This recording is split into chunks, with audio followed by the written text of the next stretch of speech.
Like, comment, share and subscribe to Mufti Tariq Masood, famous scholar.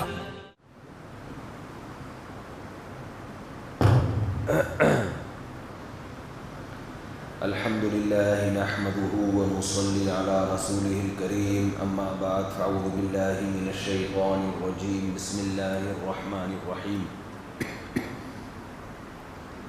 گلا بہت زیادہ خراب ہے آج, بالکل موڈ نہیں تھا بیان کا.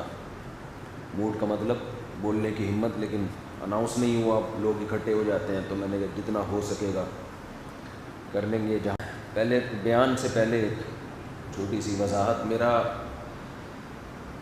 محرم میں شادی کے حوالے سے ایک بیان شیعہ حضرات بہت زیادہ چلا رہے ہیں اور پھر اس پہ رد کر رہے ہیں. کمنٹس میں لوگوں نے لعنتیں, اور یہ جو بعض لوگوں کا اسٹائل ہوتا ہے. شیعہ حضرات سے میں ایک گزارش کروں گا کہ محرم میں شادی کرنا ہماری نزدیک جائز ہے, بلکہ برکت کا مہینہ ہے. تو اگر ہم نے اپنی عوام کو یہ کہہ دیا کہ محرم میں شادی کرو, تو آپ کو تھوڑی چھیڑ رہے ہیں ہم, آپ نہ کرو بھائی. کس نے کہا ہے؟ میں تو سنی عقیدہ بیان کروں گا نا, یہاں بیٹھا ہوں. اہل سنت والجماعت کے یہاں محرم میں شادی بالکل جائز ہے. میں نے بتایا تھا ہال سستے ہوتے ہیں تو بتایا تھا نا, اس لیے اس میں آسانی سے شادی ہو جاتی ہے. یہ فائدے ہیں. تو اس میں نا تشدد پھیلایا جا رہا ہے, فرقہ واریت. تو جب ہم آپ کے مسلک کو چھیڑ ہی نہیں رہے, ہم تو کب کہہ رہے ہیں کہ شیعہ کے ہاں جائز ہے, ہم کہہ رہے ہیں سنیوں کے ہاں جائز ہے. تو آپ لوگوں کو بتا دیں بھائی یہ سنی مذہب ہے, یہ شیعہ نہیں. تو آپ اپنے جو سننے والے لوگ ہیں ان کو بتا دیں اتنا کہ یہ انہوں نے اہل سنت والجماعت کو کہا ہے, شیعہ حضرات نہ کریں شادی. تو ہمیں اس پہ کوئی اعتراض نہیں ہے. بیان میرا سنیوں میں ہو رہا ہے, اس کو آپ شیعوں میں چلا کے اس میں پھر رد کر رہے ہو دلائل سے. آپ دلائل دیں. میری نظر میں محرم, صفر, ربیع الاول 12 مہینے شادی کے ہیں.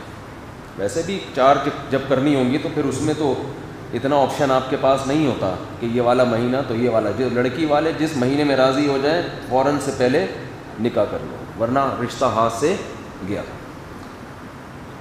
باقی ہم حضرت امام حسین کی شہادت کو ایک شہادت سمجھتے ہیں. شہادت تو ایک سعادت کی چیز ہے, نحوست تھوڑی ہے. تو ہم اپنا مذہب تو بیان کریں گے نا بیٹھ کے. تو اپنا مسلک ہم بیان کر رہے ہیں کہ محرم میں شادی بالکل جائز ہے. اور ایک صاحب نے تو یہاں تک کلپ بنایا, وہ تو سنی ہے, انہوں نے میرے خلاف کلپ بنایا کہ یہ کہتا ہے کہ محرم میں شادی اس لیے بھی کرنی چاہیے کہ ایک بدعت کا خاتمہ ہو, کیونکہ بہت سے لوگ محرم میں نہیں کرتے, تو ان کی بدعت کی مخالفت کے لیے. بہت سے سنی بھی نہیں کرتے نا, تو ان سنیوں کو میں ترغیب دے رہا ہوں کہ محرم میں کیا کرے تاکہ اس بدعت کا خاتمہ ہو. تو بھائی ہم اس بدعت سے وہ بدعت جس کو سنی بدعت سمجھتے ہیں, آپ نہیں سمجھتے تو آپ کیوں اپنے خلاف لے کے جا رہے ہو اس کو؟ آپ کیوں اپنے خلاف لے کے جا رہے ہو؟ تو ہم تو اس بدعت کی بات کر رہے ہیں جس کو ہم ایک مسلک پہ چلے گا نا انسان. یہ کچھ وہاں سے لے لیا, کچھ وہاں سے لے لیا, کچھ وہاں سے لے لیا. تو ایک سنی مولانا صاحب نے کلپ بنایا میرے خلاف کہ اچھا جس دن تمہارے باپ کا انتقال ہو اس دن بھی نکاح کیا کرو, کیونکہ لوگ گھر میں جب میت ہوتی ہے اس دن شادی بولو نہیں کرتے. تمہارے چاچا کا انتقال ہو جس دن, اس دن کیا کرو. کوئی بھی نہیں کرتا نا جس دن گھر میں میت ہو, تو جائز تو اس دن بھی ہے. تو بات یہ ہے, یہ نہیں اس پہ لگا رہے ہیں کہ حضرت حسین کا بھی تو غم باپ اور دادا کے غم سے بڑا ہے. جس دن حضرت حسین کی شہادت ہوئی تھی, جب ہوئی تھی جس ٹائم پہ, اس دن کوئی غم میں نہ کرتا تو ہمیں کوئی اعتراض نہیں ہے. جس دن آپ کے ابا کا انتقال ہوا اس دن انسان غمزدہ ہوتا ہے, کھایا نہیں جاتا, شادی کیا کرے گا وہ.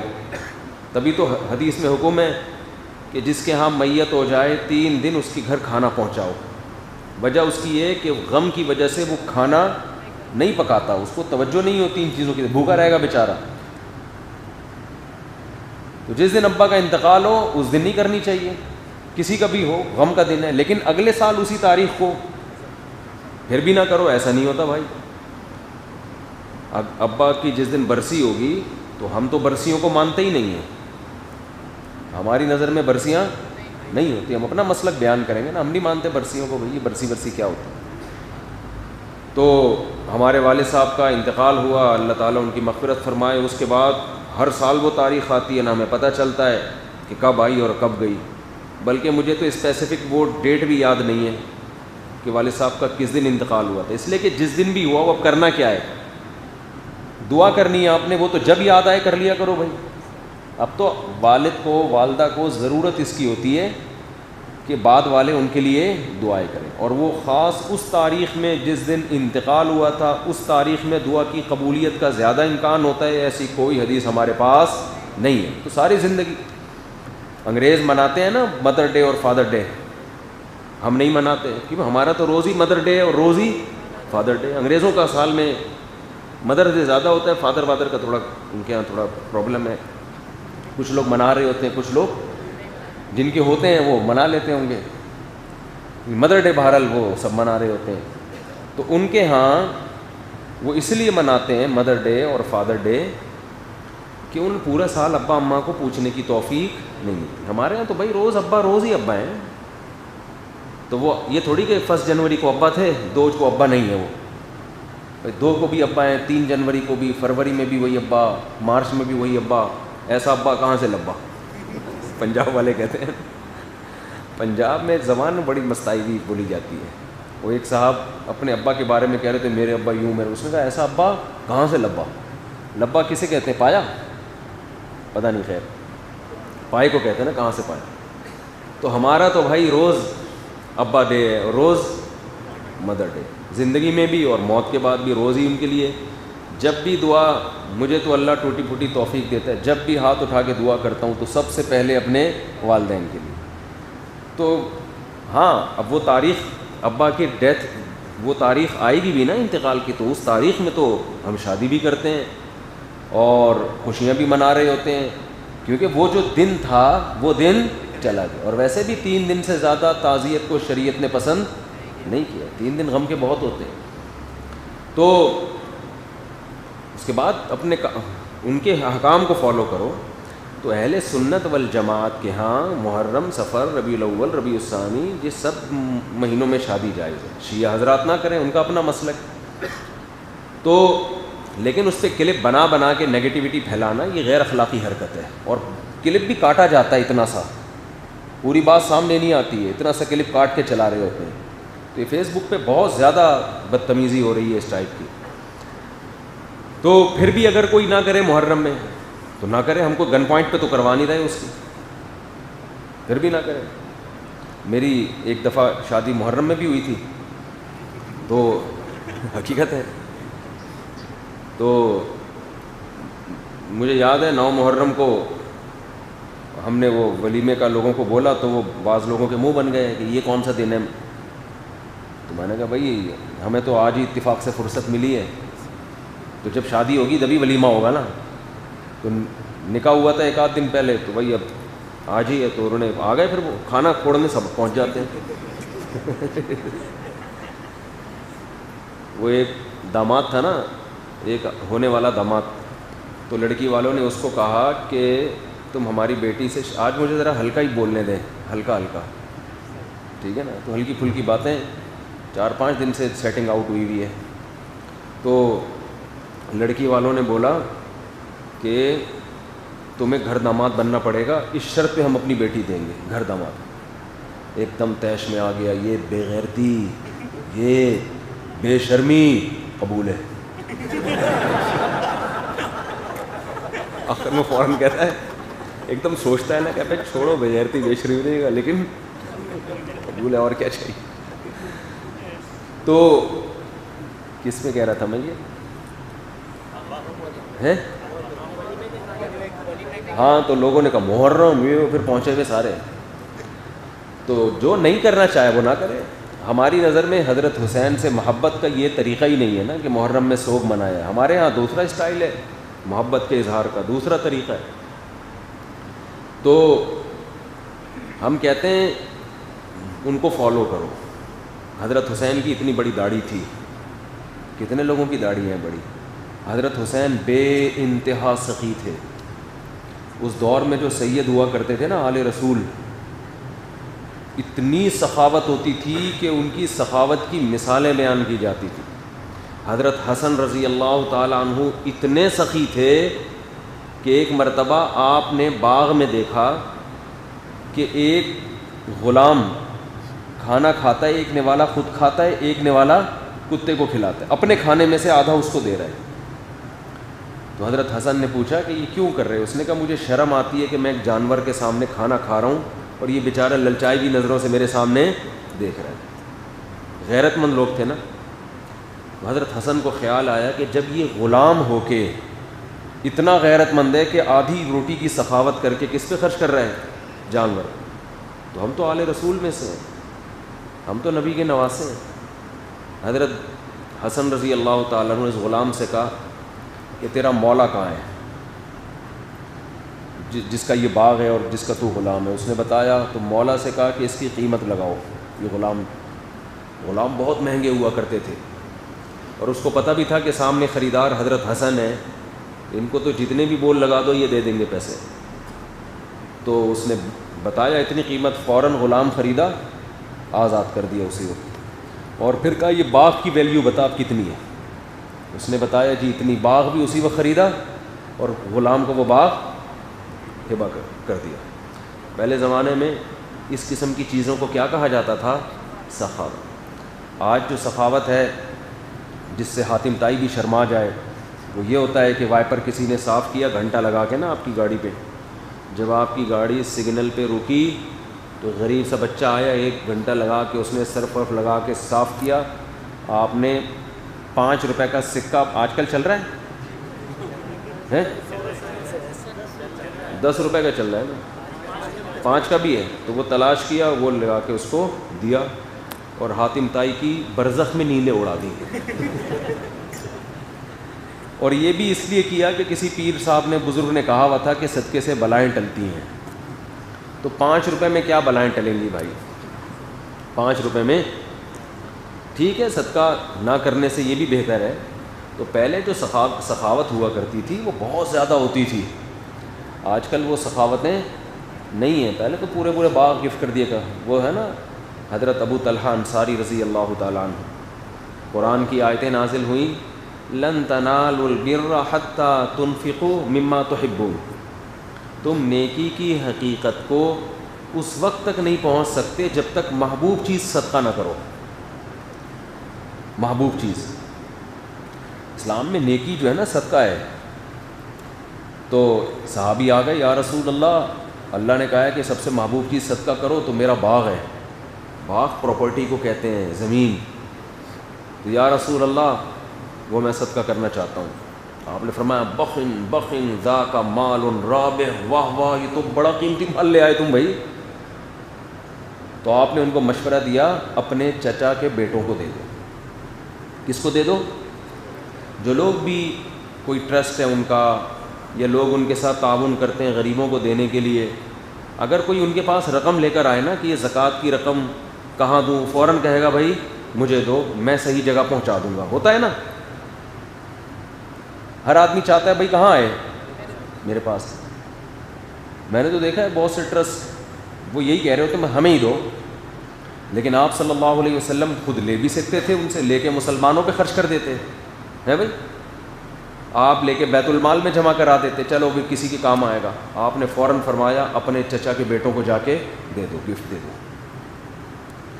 اس سے پتہ چلتا ہے دیکھو ہمارے نبی کیسے، اللہ نے آپ کے دل سے مال کی کوئی لالچ نہیں، یہ بھی نہیں کہ میری جیب سے لوگوں میں جائے، کچھ بھی نہیں. اتنا قیمتی مال کیا فرما رہے ہیں اپنے چچا کے بیٹوں کو. کہتے ہیں لیڈر جو ہے نا، لیڈر کامیاب لیڈر وہی ہوتا ہے جس میں قربانی کا جذبہ ماتحتوں سے زیادہ ہو، اپنی ذات کو بالکل بھلا دے. حالانکہ نبی اگر لیتے تو اپنے لیے تھوڑی لے رہے تھے، وہ بھی دوسروں کے لیے لیتے نا. لیکن آپ فرمائے ڈائریکٹ جا کے چچا کے بیٹوں. آج عام طور پر یہ جذبہ نظر نہیں آتا. اگر کوئی آپ سے آ کے مشورہ لینا میرے پاس 1 کروڑ روپے ہیں، میں ہدیہ یا صدقہ دینا چاہتا ہوں، بتاؤ کون؟ وہ کہے گا میں ہوں. سب سے پہلے تو اپنا ذکر کرے گا، اور اگر اپنا نہیں تو کہے پھر میرے ذریعے سے دو، تاکہ دھونس کون جمائے بعد میں؟ میں. وہ اس کا نام تھوڑی آئے گا جس نے دیا ہے، نام آئے گا ہمارا بھائی. تو یہ لوگوں میں ہوتا ہے. تو اس میں کچھ مخلص بھی ہوتے ہیں لیکن اصل اخلاص یہ ہے کوئی صدقے کی رقم لے کر آئے, آپ بولو بھائی اپنے رشتہ داروں کو. نبی نے کیوں فرمایا؟ اس لیے کہ اسلام کا ایک بہت اہم حکم ہے رشتہ داری جوڑنا. کیا حکم ہے؟ تو آپ نے عمل کر کے دکھایا بھائی. اپنے چچا کے بیٹوں کو دو گے, جب وہ باغ دیں گے اپنے چچا کے بیٹوں کو, تو چچا کے بیٹوں میں کبھی بغض, غیبت, بہتان ہوگا؟ بھائی آج کل یہ ہوتا ہے نا کہ میرے چچیرے ہی میری ٹانگیں کھینچتے رہتے ہیں, یہ ہے نا ہیڈک. لوگ مجھے کہتے ہیں مفتی صاحب آپ رشتہ داروں کی بات کرتے ہو, سب سے زیادہ تو گڑا رشتہ دار کھودتے ہیں ہمارے لیے. سب سے زیادہ غیبتیں آپ کے رشتہ دار آپ کے خلاف کر رہے ہوتے ہیں. لیکن کیا ابو طلحہ انصاری کے رشتہ دار نے کبھی ان کی غیبت کی ہوگی اس کے بعد؟ کو پتہ ہے بھائی صاحب انہوں نے اتنا بڑا ظرف مجھے پورا باغ ہدیہ دے دیا. تو رشتہ داری جوڑنے کے لیے روکھڑے کا خرچ کرنا بولو ضروری. روکھڑے کی بات آئی تو ایک اور آئے ذہن میں آ گئی, وہ کر کے پھر آگے چلتے ہیں. ان چیزوں سے آج نا لوگ ہٹ گئے ہیں. بس محرم میں یہ کر لو, ربیع الاول میں یوں کر لو. ابھی ربیع الاول میں الگ سیٹ اپ شروع ہو جائے گا. عمل زیرو. عمل کیا ہے؟ زیرو. عمرہ بھی ایک انٹرٹینمنٹ بن چکا ہے. میں بڑے فخر سے بتاتا تھا کہ پاکستانی سب سے زیادہ عمرہ کرتے ہیں. کسی نے کہا زیادہ فخر نہ کرو, کرپشن سب سے زیادہ کہاں ہے؟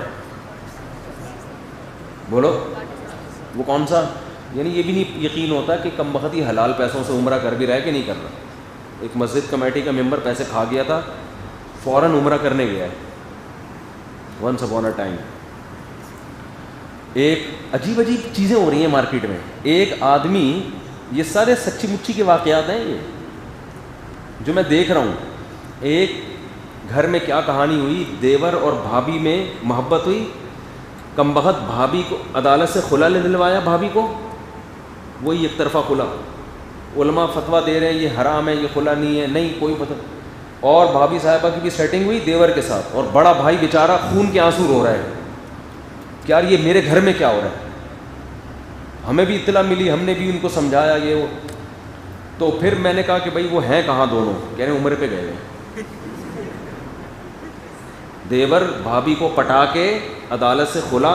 ایک تو پٹانا کل عدم کہہ رہا ہوں, پٹانا کتنا بڑا جرم ہے یار. اپنے تم آپ اس بھائی سے تم کس منہ سے ملو گے؟ تو جہنم کی. کسی عورت کو پٹانا شادی شدہ یہ تو ہے ہی جرم, لیکن یار اپنے سگے بھائی کے دل پہ تم نے آرے چلا دیے. ایک ہی پیٹ سے پیدا ہوئے دونوں, ایک ہی چھاتی سے دودھ پیا, اتنا قریبی رشتہ ہوتا ہے بھائی بہنوں کا اور بھائیوں کا آپس میں. ایک ہی بلڈ سے دونوں کی تعمیر ہوئی ہے, ایک ہی کئی سالوں تک بستر پہ اکٹھے سوتے ہیں, ایک ہی ماں سے پٹتے ہیں بچپن میں, ایک ہی ماں سے نصیحتیں حاصل کرتے ہیں, ایک ہی ماں کے ہاتھ کے پراٹھے کھاتے ہیں کئی کئی سال, ایک ہی ماں کی ہاتھ کی روٹیاں کھاتے ہیں, ایک ساتھ اسکول جاتے ہیں. اتنا قریبی رشتہ یار ایک عورت کے لیے, وہ قربان. جو آدمی ہوس کا مریض ہے نا, اپنی خواہشات کو لگام نہیں دیتا, اس سے کبھی کوئی خیر کی توقع نہیں رکھنی. اگر عشق ہو بھی گیا تھا, کہتا بھائی یہ مجھے اپنی چاہت پوری کرنے کی اجازت نہیں ہے, بس ختم, اس کو کچلنا ہے, ختم کرنا ہے. یہ نہیں ہو سکتا. دنیا کی ہر خواہش پوری نہیں ہوتی. دوسرا کام عدالت کا خلا یک طرفہ. وہ عدالتیں تو آپ کو پتہ ہے بیٹھی ہوئی ہیں. عدالت کو اس سے کوئی غرض نہیں ہے کہ مرد ظلم کر رہا ہے نہیں کر رہا. مرد نے ثابت کر دیا کہ میری بیوی فاحشہ ہے, عدالت کی پیشانی پر 2 لکیریں بھی نہیں آتی. بیوی سے عدالت پوچھے گی رہنا ہے یا نہیں رہنا, وہ کہے گی نہیں رہنا, یہ لو خلا کی ڈگری.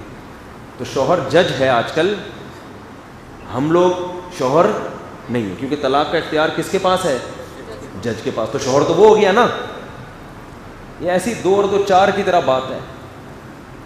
اور میں تو اب نام لینا میں نے چھوڑ دیا, لیکن بہت لوگ گمراہ ہو رہے ہیں. انجینئر علی مرزا نے خلا کے بارے میں کلپ ریکارڈ کروایا.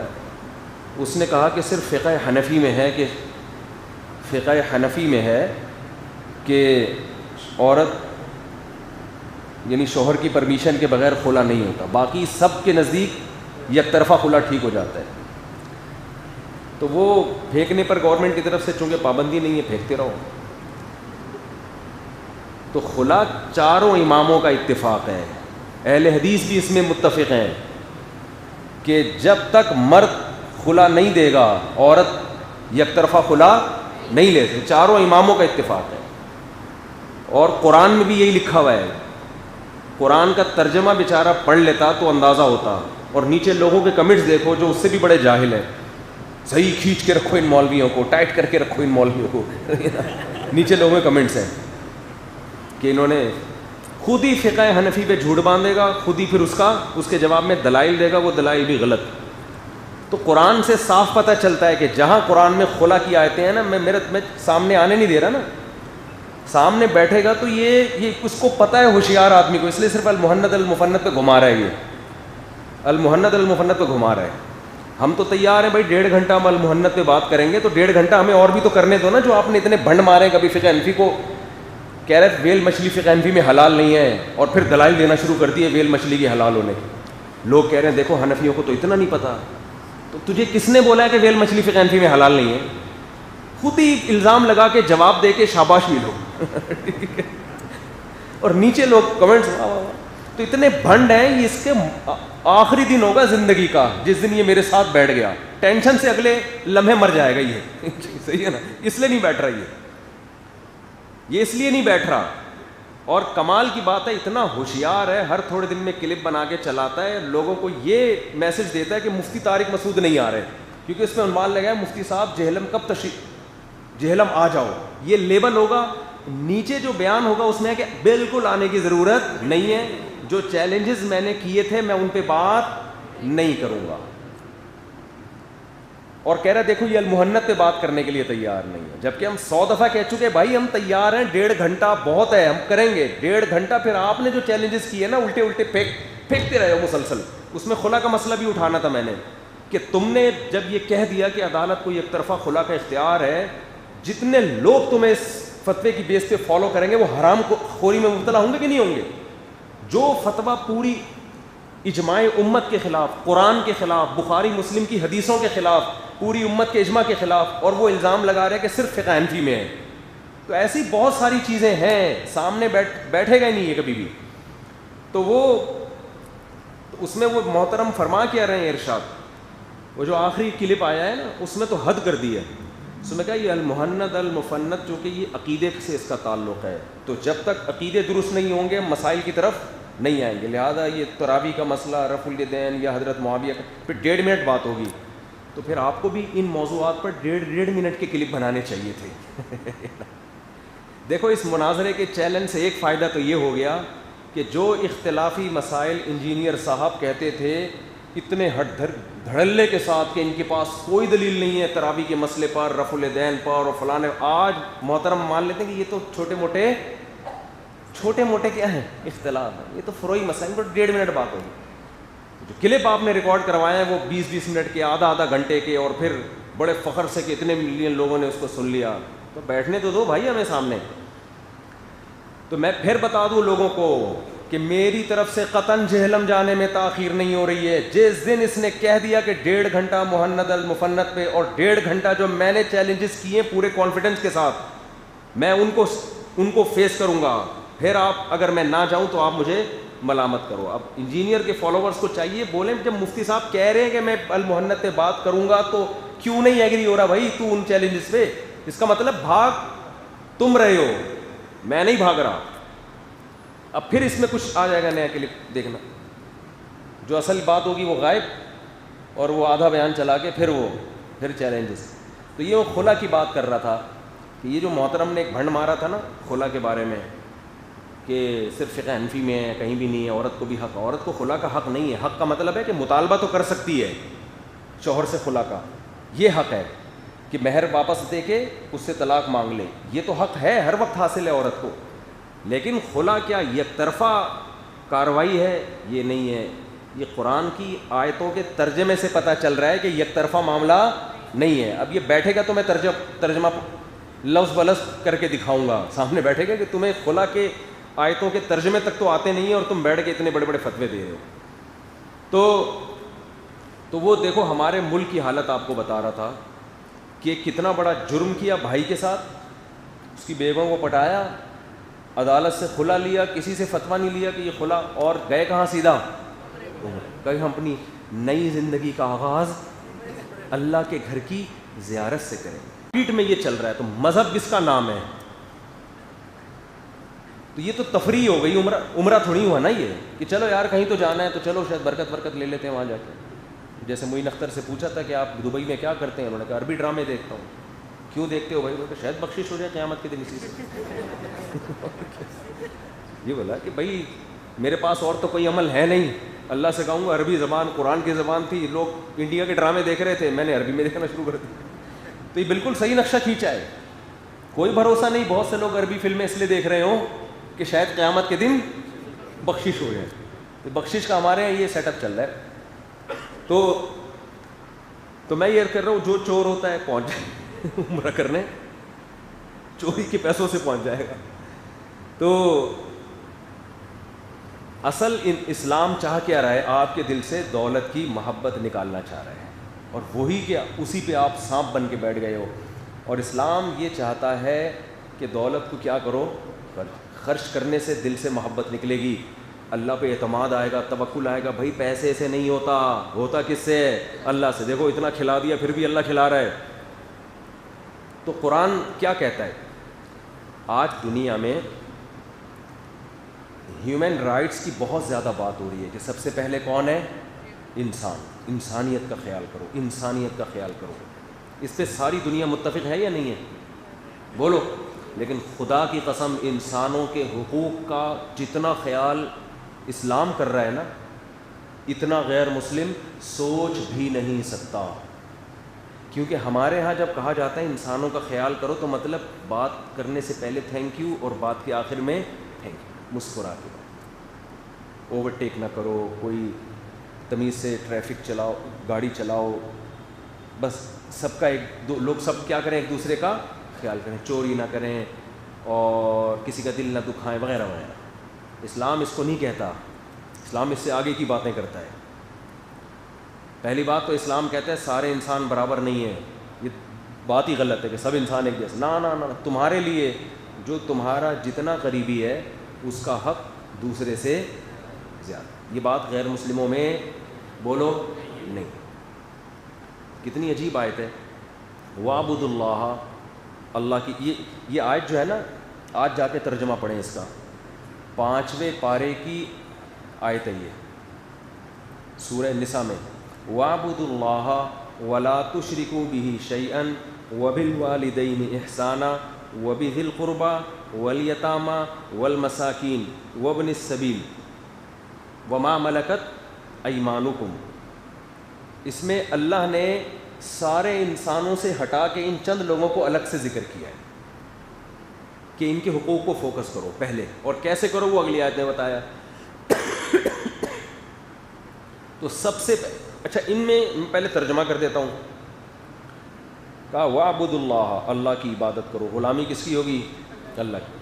اللہ کے بعد اللہ کہہ رہے ہیں وَبِالْوَالِدَيْنِ، ابا اور اماں کے ساتھ احسان. احسان کہتے ہیں کہ ایکسیلنسی پیدا کرو، اتنے اچھے بن جاؤ کہ لوگ کہیں یہ باپ اور ماں کے ساتھ اچھا نہیں ہے بلکہ بولو نا بہت اچھا ہے. ولا تشرکوا وَاعْبُدُوا اللَّهَ وَلَا تُشْرِكُوا بِهِ شَيْئًا، اللہ کے ساتھ شریک نہ کرو. پھر وَبِالْوَالِدَيْنِ إِحْسَانًا، پھر اللہ کہتا ہے وَبِذِي الْقُرْبَى، اور جو قرابت دار ہے، قرابت دار رشتہ دار. تو کیا مطلب؟ اس میں اللہ نے بتا دیا کہ جس کا رشتہ جتنا قوی اس کا حق اتنا بولو زیادہ. وَبِذِي الْقُرْبَى وَالْجَارِ ذِي الْقُرْبَى، پھر وہ پڑوسی جو تمہارے قریب رہتا ہو. یعنی رشتہ داروں کے بعد سارے انسانوں کو اللہ ایک طرف کر رہا ہے. پہلے بھائی ریلیشن قائم کرنا ہے نا. آج کل وہ ہو رہے ہیں ریلیشن شپ میں ماسٹر کر رہے ہیں لوگ. حقیقت بتا دوں کہ ماسٹر کر رہے ہیں کہ کیسے ایک دوسرے کے حقوق ادا کرنے، یعنی ریلیشن کیسے رکھنا ہے. ان کو کوئی پی ایچ ڈی کرنے کی ضرورت نہیں ہے قرآن کی آیت پڑھنے. 2 اور 2 4 کی طرح قرآن بتاتا ہے کہ کس کا حق پہلے ہے. تو سب سے پہلے اللہ کا، پھر قرآن کس کا کہہ رہا ہے؟ والدین کا، پھر رشتہ داروں کا. رشتہ دار میں جو جتنا قریبی اتنا ہی زیادہ. پھر اچھا ماں باپ رشتہ داروں میں ہی آتے ہیں لیکن ان کو الگ سے بیان کیا. بھائی وہ تو ایسا نہ ہو کہ ان کو عام رشتہ داروں میں لے آؤ، بہن بھائیوں کی طرح ان کو سمجھنا شروع کر دو، یا اولاد کی طرح، یا بیوی کی طرح، یا ساس سسر کی طرح. نہ اللہ کے بعد وہ سب سے زیادہ فوکس انہی کو کرنا ہے تمہیں. پھر قرآن کہہ رہے وَبِذِي الْقُرْبَى رشتہ داروں کے ساتھ, وَالْجَارِ ذِي الْقُرْبَى پھر وہ پڑوسی جو آپ کے قریب رہتا ہو, وَالْجَارِ الْجُنُبِ پھر وہ پڑوسی جو اس کی نسبت دور ہو. یعنی ایک شخص دوسری گلی میں رہتا ہے اور ایک آپ کی گلی کے کارنر پہ رہتا ہے, تو اسلام کہہ رہی ہے جو آپ کی گلی کے اگرچہ کارنر پہ آپ کے گھر کے ساتھ نہیں ہے, لیکن اس کا حق دوسری گلی والے سے, کیونکہ یہ اس کی نسبت آپ کے قریب ہے, پڑوس میں آپ کے. پھر جو دوسری گلی میں رہتا ہے آپ کی گلی کے ساتھ, اس کا حق دوسرے محلے والے سے بولو زیادہ. پھر جو آپ کے شہر میں رہتا ہے اس کا حق دوسرے شہر والے سے, اور یہ جب ہوگا جب کمپٹیشن ہو جائے آپس میں. مثال کے طور پر دوسری گلی سے ایک بوڑھے میاں آ رہے ہیں کوئی وزن اٹھاتے ہوئے, صحیح ہے نا, آپ کو ترس آیا کہ یار ان بزرگ سے اٹھایا نہیں جا رہا, لیکن قرآن کیا کہہ رہا ہے کہ جو تمہارا جو پڑوس میں رہتا ہو لیکن گلی کے نکڑ پہ رہتا ہو اس کا حق پہلے ہے, یہ دوسری گلی والے کا بعد میں, لہذا ویٹ اٹھانے کی ضرورت نہیں ہے. تو یہ غلط ہے, اس لیے کہ یہ جو دوسری گلی میں رہتا ہے یہ دوسرے محلے کی نسبت بہرحال آپ کا پڑوسی ہے. ہاں جب ٹکراؤ ہو جائے, ایک بزرگ وہ ہیں جو آپ کی گلی کے نکڑ پہ رہتے ہیں, وہ وزن تھیلا آٹے کا تھیلا اٹھا کے جا رہے ہیں, ایک وہ ہیں جو دوسری گلی میں رہتے ہیں, تو آپ دونوں تھیلے تو نہیں اٹھا سکتے نا, ورنہ پھر آپ کو کون اٹھائے گا جب آپ لیٹ جائیں گے. تو ایسے موقع پہ اسلام کیا کہتا ہے, جو اپنے گلی کا بوڑھا ہے اس کا حق بولو پہلے, اور اگر وہ ہے دوسری گلی کا مگر آپ کا بھائی ہے تو پھر اس کا حق پڑوسیوں سے زیادہ ہے. تو یہ پورا اصول بیان کر دیا, وَالْجَارِ ذِي الْقُرْبَى وَالْجَارِ الْجُنُبِ وَالصَّاحِبِ بِالْجَنبِ. قرآن کہہ رہے پڑوس میں تو نہیں ہے لیکن آپ کے پہلو میں بیٹھتا ہے آپ کے ساتھ صبح و شام, یا کسی بھی طرح سے بیٹھا ہوا ہے. اس میں تمام لوگ آ گئے, آپ کسی ادارے میں جاب کرتے ہیں اس میں جو آپ کے ساتھ بیٹھتے ہیں لوگ, پھر کچھ لوگ ایسے ہیں جو آپ ہی کے آفس میں بیٹھتے ہیں اسی کمپنی میں, لیکن ایک لڑکا ہے وہ جو آپ کے کمرے میں بیٹھتا ہے, دوسرا جو دوسرے کمرے میں بیٹھتا ہے. تو اسلام کیا کہہ رہا ہے, اس کے ساتھ اچھا سلوک کرنا ہے اس سے بھی زیادہ. سمجھ رہے ہو, آپ کا کلاس فیلو ہے, ایک کلاس میں بیٹھتے ہیں, ان کا حق دوسروں سے زیادہ, اور ایک جو آپ کے ڈیسک پہ آپ کی تپائی پہ آپ کے ساتھ بیٹھا ہوا ہوتا ہے. جب بھی میں یہ بتاتا ہوں مجھے اپنے اسکول کا زمانہ یاد آتا ہے کہ ہم ایک ڈیسک پہ 3 لڑکے بیٹھا کرتے تھے, ہماری خونی جنگیں ہوتی تھیں اس پہ کہ یہ موٹا یہ اتنی جگہ گھیر کے کیوں بیٹھا ہوا ہے, ایسا ہوتا تھا. پھر ہم لکیریں کھینچتے تھے کہ ادھر سے ذرا سا ادھر آیا نا پھر دیکھ, پھر یوں کر کے اس کو مارتے تھے نا ادھر ہو. اگر ہم نے یہ پڑوسیوں کے حقوق اس وقت پڑھے ہوئے ہوتے تو ہم کہتے کوئی بات نہیں یار میں تھوڑا سمٹ جاتا ہوں, تو بیٹھ جائے آرام سے. جب ہم یہ پیشکش کرتے تو اس کو بھی خیال ہوتا کہ نہیں یار یہ جگہ تو تمہاری بھی ہے. تو 5 سال چھٹی سے لے کے 10ویں تک, کیونکہ 5ویں کلاس تک تو ہر ایک کی الگ الگ چیئر ہوتی تھی, چھٹی اور 10ویں تک جو ہے نا ایک ایک ڈیسک پہ 3 لڑکے بیٹھتے تھے. تو ہم لکیریں کھینچتے تھے ایسے کر کے نا, یہ دیکھ رہا ادھر سے اتنا سے شلوار کا پلو یہاں آ گیا نا, اس کی کوئی پینٹ وینٹ یہ ہٹا دو, میں نہیں ہٹاؤں گا تو خود ہی ہٹائے گا. یہ بچوں میں ہوتا ہے, ہم نے تو اسی طرح گزارا کیا, پتہ نہیں آپ لوگ کا کیسے سیٹ اپ چل رہا ہے. تو ہٹا دو, وہ کہہ رہے نہیں ہٹا رہا کیا کر لے گا, پھر یوں کر کے مارا اس کو کون نہیں, پھر یوں مار رہا ہے, پھر ڈیسک اٹھا کے مار رہے ہیں ایک دوسرے کو, کھڑکیوں سے بھاگ رہے ہیں. انجوائے کیا یار ہم نے بڑا ٹائٹ. پڑھائی کے علاوہ الحمدللہ دنیا کا ہر کام ہو رہا ہوتا. پھر اسکول ٹیچر آئے, وہ کہنے لگے, وہ پڑھاتے بھی عجیب اسٹائل میں تھے, کچھ ہوتے ہیں اچھے ٹیچر, اکثر تو بیچارے ایسے ہی چلا رہے تھے اس دور میں. آپ کا پتہ نہیں بھائی, بہت اچھا ہو گیا ویسے, کیونکہ اب اللہ کا خوف لوگوں میں پہلے سے زیادہ ہے. اب تو لوگ عمرے بھی کر رہے ہیں ماشاءاللہ. تو قرآن کیا کہہ رہا ہے, والجاری ذی القربا والجار الجنوب, جو تمہارے ساتھ بیٹھنے والا مسافر, جہاز میں آپ سفر کر رہے ہیں, آپ کے ساتھ جو بیٹھا ہے اس کے ساتھ آپ نے اکرام کرنا ہے. حدیث میں آتا ہے, وہ میں نے اکثر واقعہ بتاتا ہوں, ایک عرب سوار ہوئے, ایک جلدی سے سنا دیتا ہوں, یہ بہت دفعہ پرانے لوگ سن چکے ہیں, نئے نئے لوگوں کو بتا دیتا ہوں. ایک واقعہ ہمارے ایک عربی کے استاد سے جامعۃ الرشید میں, انہوں نے سنایا کہ ایک عرب, سعودی عرب کا نا, اتنی بڑی داڑھی اس کی, بڑا پرہیزگار آدمی, امریکہ سے سعودی عرب آ رہا تھا وہ, تو اس کے ساتھ والی سیٹ پہ ایک انگریز بیٹھ گیا جہاز میں. اب یہ وہ دور تھا جب بہت زیادہ نا دہشت گرد مسلمان دہشت گرد ہوتے ہیں، دہشت گرد ہوتے ہیں. اب دیکھو افغانستان میں طالبان کہاں دہشت گرد ہیں، اب کتنا اچھا سلوک کر رہے ہیں لوگ. وہاں سے خبریں آ رہی ہیں کہ جب کابل میں داخل ہوئے تو بچے ایسے کانپ رہے تھے کہ پتہ نہیں کیا کریں گے، اتنا امیج خراب کیا ہوا تھا. وہاں جا کے اتنی انہوں نے محبت دے رہے ہیں لوگوں کو، اتنی ان سے اچھی طرح سے بات کر رہے ہیں. یہاں تک مشہور کیا ہوا تھا کہ یہ لڑکیاں اٹھا کے لے جاتے ہیں. کہہ رہے ہیں وہاں کابل کی عورتیں حیران ہو رہی ہیں کہ یہ کہیں گلی میں کھڑے ہو تو نظر اٹھا کے نہیں دیکھ رہے ہوتے یہ. اور ایسے وہ دیکھا نا وہ انٹرویو لے رہی ہے ایک امریکن صحافی، ادھر کھڑے ہوئے ہیں، اس کو ڈر لگ رہا ہے کہ مجھے گناہ نہ مل جائے کہیں. وہ لڑکی ادھر کھڑے ہو کے انٹرویو لے رہی ہے، وہ نیچے کر کے نا یوں ہی کر کے دے رہے ہیں انٹرویو یہیں سے. تو یہ بیچارہ کدھر اٹھائے گا یار یہ کہاں اغوا کر کے لے کے جائے گا. تو ایک انگریز عورت مسلمان ہوئی تھی افغانستان میں طالبان کے وہ حسن سلوک کو دیکھ کر. کیا نام تھا اس کے، ریڈلی کر کے کچھ، بڑی مشہور خاتون سے پھر کتاب لکھی پوری. خیر نیٹ پہ سرچ کریں گے آ جائے گا. تو قرآن کیا کہہ رہا ہے، والجاری الجنوبی والصاحب بالجنب، جو بھی تمہارے ساتھ اٹھتا بیٹھا. ہاں تو میں واقعہ سنا رہا تھا، اس عرب نے واقعہ بتایا کہ وہ اتنا لمبی داڑھی اس عربی کی، وہ جہاز میں بیٹھا، اس کے ساتھ ایک انگریز جب بیٹھا نا تو انگریز نے نفرت سے منہ ادھر کو پھیر لیا کہ دہشت گرد نے پتہ نہیں بم بم نہ رکھا ہوا اس نے کوئی. میڈیا نے اتنا غلط امیج بنایا ہوا ہے. تو کہہ رہے ہیں کہ یہ بات پہ ان کو پوچھ رہے ہیں. جب وہ ایئر ہاسٹس کھانے لے کر آئی تو اس نے ان کی ٹرے کی کھول دی نا، کیا پہلے آپ. تو انگریز بڑا متاثر ہے، یار یہ تو میرا بڑا خیال کر رہا ہے. رپورٹ تو اس کے خلاف سنی تھی. تو اس نے پوچھا آپ ایسا کیوں کر رہے ہو؟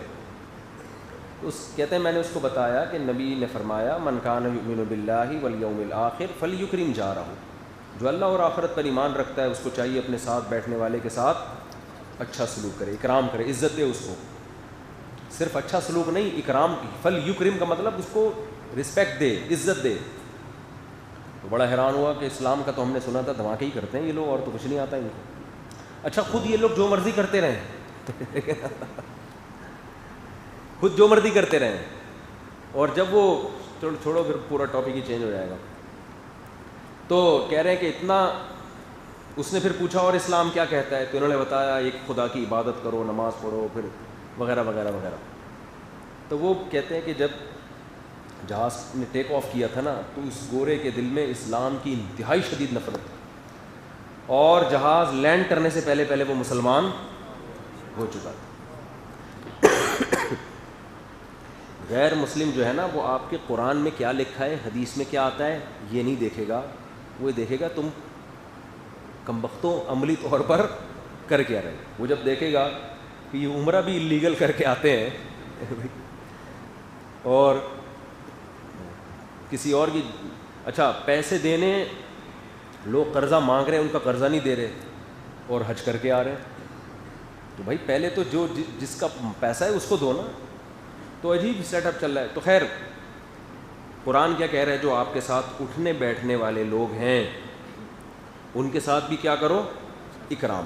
یہ اصل مقصد نہیں تھا میری یہ آیت، یہ تو میں تمہید کے طور پہ بتائی. آگے اصل بات شروع ہوتی ہے.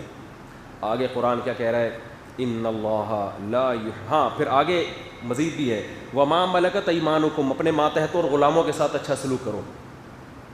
کس کے ساتھ؟ ہاں والجار ذی القربى والصاحب بالجنب وابن السبیل والجار الجنوب والصاحب بالجنب. والجار الجنوب کا مطلب دور کا پڑوسی، والصاحب بالجنب جو تمہارے ساتھ بیٹھنے والا ہے کوئی بھی ہو. اور آگے قرآن کہہ رہا ہے کہ وما ملکت والصاحب بالجنب وابن السبیل، اور مسافروں کے ساتھ. بتاؤ ہمارے ہاں جب پتہ چل جائے کہ یہ بندہ باہر سے آیا ہے، اسے ٹیکسیوں کے ریٹ معلوم نہیں ہے، اسے نہیں پتہ خربوزے کے ایکچوئل ریٹ مارکیٹ میں چل کیا رہے ہیں، تو اس کے ساتھ طبیعت سے برا سلوک ہوتا ہے کہ نہیں ہوتا؟ وہ تھوڑے دنوں میں خود خربوزے جیسا بن جاتا ہے، اس کا منہ ایسا ہو جاتا ہے بیچارے کو. اتنا دھوکہ دیتے ہیں، پتہ چل جائے کہ یہ اجنبی ہے. تو قرآن کیا کہہ رہا ہے، مسافر کے ساتھ اچھا سلوک. اور وما ملکت ایمانکم، اور غلاموں کے ساتھ جو ماتحت غلام ہیں. غلام بھی آ گئے اس میں، اور جو آج کل ملازمین آپ کے گھر میں ماسیاں کام کر رہی ہیں یا آپ کے نوکر چاکر سب آپ کے ماتحت ہی ہوتے ہیں، سارے اس میں آ گئے. ان کے ساتھ اچھا سلوک کرو. آگے قرآن کیا کہہ رہا ہے، ان اللہ لا یحب من کان مختالا فخورا. اللہ تکبر کرنے والوں اور شیخیاں بگاڑنے والوں کو پسند نہیں کرتے. اس کا جوڑ کیا اس سے. اللہ کہہ رہے ہیں ان سے اچھا سلوک کرو, اور اللہ تکبر کرنے والے اور شیخیاں بھگاڑنے والوں کو پسند نہیں کرتے. کیا مطلب؟ ان لوگوں کے ساتھ وہی برا سلوک کرے گا جس میں تکبر ہوگا, کیونکہ وہ اپنے آپ کو کیا سمجھتا ہے؟ بولو, بڑا. کہتے ہیں یہ پڑوسی کون ہے, یہ کیا ہے, یہ ماتحت کیا ہے, یہ تو میرا ملازم ہے, یہ مسافر کیا ہے. آگے اللہ نے فرمایا کہ یہ کون لوگ ہوتے ہیں؟ الذین یبخلون, یہ وہ لوگ ہوتے ہیں جو بخل کرتے ہیں, یعنی پیسے خرچ نہیں کرتے. اس سے پتہ چل رہا ہے کہ قرآن یہ جو اچھے سلوک کا حکم دے رہا ہے یہ سخی لوگوں کو دے رہا ہے, کنجوسوں کو نہیں دے رہا. تو اس سے اچھے سلوک کی ڈیفینیشن بھی سامنے آ گئی کہ اچھے سلوک کا مطلب ہے پیسے دو ان کو. بہت مشکل ہے بات سمجھانا, بہت مشکل. اچھے سلوک کا مطلب صرف مسکرانا نہیں ہے. اصل کیا ہے؟ ان میں جو ضرورت مند ہو اس کو اس کے ساتھ پیسوں کے ذریعے تعاون کرو. اللہ نے تمہیں پیسہ دیا تو ان کے ساتھ تعاون کرو, کیونکہ اگر تم ان کے ساتھ تعاون نہیں کرتے اس کا مطلب تم میں تکبر ہے. تکبر کیوں آیا؟ تم اس پیسے کو اپنا کمال سمجھتے ہو, اللہ کی بھیک نہیں سمجھتے, یہ تکبر ہے. اور فخورہ کا مطلب شیخیاں بگاڑتے ہو, میں نے کمایا, میرا پیسہ, یہ غریب لوگ ان کے تو قابلیت ہی نہیں ہے تبھی ان کے پاس پیسہ نہیں ہے. جس میں تواضع ہوگی وہ شیخیاں نہیں بھگارے گا, کہے گا میرے پاس پیسہ ہے لیکن ہم تو اناڑی لوگ ہیں, اللہ نے اپنے فضل سے دے دیا. تو اب کوئی مجھے بھوکا مرتبہ نظر آئے گا, بھائی میرا کون سا اپنا پیسہ ہے, اللہ کا دیا ہوا ہے, تو مجھے تو اس بھوکے کا خیال کرنا ہے, مجھے تو پڑوسی کا خیال کرنا ہے, مجھے تو والدین کا خیال کرنا ہے. یہ اللہ نے مجھے دیا ہی والدین کے لیے, ان پہ خرچ کرنا ہے میں نے, میرا تھوڑی ہے, تو اللہ کا دیا ہوا ہے. جو شیخیاں بھگارنے والا آدمی ہے وہ یہ کام نہیں کرے گا. قرآن کہہ رہے وہ اس صورت میں کرے گا یراؤون الناس. آگے آیت میں اللہ نے فرمایا کہ الذین ينفقون اموالهم رئاء الناس, وہ کریں گے جو لوگوں کو دکھانے کے لیے کر رہے ہوں گے, اللہ کے لیے کبھی بھی نہیں کریں گے یہ لوگ. اللہ کے لیے وہی کرے گا جس کے دل میں تواضع کہ یہ میرا پیسہ میرا نہیں ہے, میرے اندر تو قابلیت نہیں, میرے سے زیادہ قابل لوگ بھوکے مر رہے ہیں اور میں کوئی قابلیت نہیں, اللہ نے مجھے اتنی دولت دے دی. تو اس سے صاف پتہ چل رہا ہے کہ یہ حقوق ادا کرنے کی بات جہاں بھی قرآن کرتا ہے تو قرآن کا سب سے پہلے فوکس ہوتا ہے کہ ان پہ کیا کرنا ہے, پیسہ. اور آج مسکرانے کے لیے جتنے دانت نکلوا لو ان کے منہ سے, پیسہ خرچ کرنے کے لیے تیار نہیں ہے. اور میں بار بار لبرل لوگوں کے خلاف بہت بولتا ہوں نا, جو جتنے یہ پڑھے لکھے دنیا دار لبرل لوگ ہیں جو مذہب کو نہیں مانتے, اللہ کی قسم ان کے دنیا کے مذہب کرکرے ہوتے ہیں. میں تو ان سے کہتا ہوں کبھی مولویوں کے گھروں میں آ کے دیکھو کتنا سکون والا ماحول ہوتا ہے, الحمدللہ, اللہ نظر بد سے بچائے. کبھی دینداروں کے جو دین کی طرف منسوب ہے کتنا سکون. ابھی ایک کیس سامنے آیا, ایک پولیس والے کا انتقال ہوا لاہور میں, ہمارے دوست نے بتایا, اتنا پیسے والا, اس نے اپنے بیٹے کو گاڑی خرید کے دی, ایک کو اچھا موبائل دیا, اچھی مہنگی گاڑیاں دی. اللہ کی قدرت کرونا ہو گیا اس کو, یا کوئی اور بیماری ہو گئی, علاج پہ 30-40 لاکھ روپے خرچہ آ رہا تھا. بیٹوں نے خرچ, ڈاکٹروں نے کہا بھائی پیسے تو, انہوں نے کہا نہیں ہے, یہ گاڑیاں بیچو, موبائل بیچو. انہوں نے کہا نہیں, یہ نہیں بیچ سکتے. جب آپ اپنے بچوں کو اللہ نہیں سکھاؤ گے نا تو آپ ان کو جتنا پیسہ دو گے یہ ہوس کے مریض بنیں گے, کیونکہ آپ نے بچپن سے ان کو کھلا کھلا کے نفس پرستی میں ڈال دیا. اب یہ خواہشات کے خلاف کبھی بھی نہیں چلیں گے. اللہ کے لیے قربانی تو دور کی بات, یہ جس باپ کو دیتا ہوا نظر آ رہا ہے نا کہ ہمیں دی, اس کے لیے بھی نہیں دیں گے یہ. اور یہ صرف ان کا نہیں ہے, تو بہت لوگوں کا ہم نے دیکھا ہے کہ یار ابا 40 لاکھ 50 لاکھ گاڑی کیوں بیچو بھائی, مرنے تو مر گیا وہ بیچارہ. حالانکہ جو چیز باپ نے دی ہو وہ تو انسان پہلے لا کے پیش کرتا ہے. ابا میرے کہاں سے آ گئی یہ گاڑی, یہ میرا موبائل کہاں سے آ گئی, یہ تو آپ کا ہے. آپ 40 کی بات کرتے ہو, 80 خرچ کریں گے, ادھار لے لے کے خرچ کریں گے. تو محبتیں مارکیٹ سے کیا ہو رہی ہیں, لیکن انہی بچوں سے آپ انسانی حقوق پر تقریر کرواؤ تو 2 گھنٹے سے کم میں چپ ہو جائیں تو میرا نام بدل دینا. ہیومن رائٹس کی تنظیموں کے ہو سکتا ہے صدر بنے ہوئے ہوں, سمجھ میں نہیں آ رہی بات, کیا بنے ہوئے ہوں, صدر بنے ہوئے, اور کوئی چیئرمین بنا ہوا ہوگا. جو ویمن رائٹس کی باتیں کرنے والے لوگ ہیں نا, اکثر اپنی بیویوں کا خرچہ بولو نہیں اٹھا. گھروں میں جا کے دیکھو پتہ چلے گا آپ. ویمن رائٹس, ویمن رائٹس, خود شادی بھی نہیں کرتے ان میں اکثر لوگ. کیا بھائی ٹینشن کون اٹھائے ساری زندگی کی, کام نکالو, پتلی گلی سے نکلو.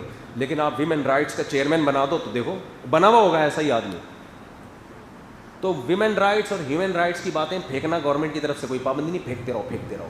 قرآن کہہ رہا ہے روکڑا کتنا خرچ کر رہا ہے, صحیح ہے نا, کیونکہ جان مسکرانے میں جان نہیں نکلتی. جان کب نکلتی ہے؟ ایک تو وہ لطیفہ ہے نا جس میں جان نکلی تھی, وہ لطیفہ یاد آ رہا ہے. گھر پہ تھے نا, وہ ابا نے نہیں اماں نے پوچھا بیٹے سے, بیٹا تم اسکول میں اسلامیات بھی پڑھ رہے ہو, یہ بتاؤ جان کیسے نکلتی ہے؟ یہ بچے بڑے خطرناک ہوتے ہیں, یہ راز فاش کر دیتے ہیں ان کو بھولے بھالے پن میں. یہ بتا دوں بچوں سے بہت ہوشیار کو بھولے بھالے پن میں نہیں, یہ سب کچھ بتا دیتے ہیں, ان کو پتہ ہی نہیں ہوتا ہم کیا کہہ رہے ہیں. جب آپ گھر سے باہر آؤ, نوک کرو کسی کا دروازہ, تو بچہ اب بول دیتا ہے کہ ابو کہہ رہے ہیں میں گھر پہ نہیں. ایسا بھی ہوتا ہے, ابو کہہ رہے ہیں میں گھر پہ نہیں ہوں. بچے بہت خطرناک. تو ماں نے اپنے بیٹے سے پوچھا, بیٹا بتا جان کہاں سے نکلے گی, یعنی منہ سے نکلے گی, آنکھوں سے نکلے گی, یا کیسے نکلتی؟ اس نے کہا کھڑکی سے نکلتی ہے جان. وہ حیران, جان کھڑکی سے کیسے؟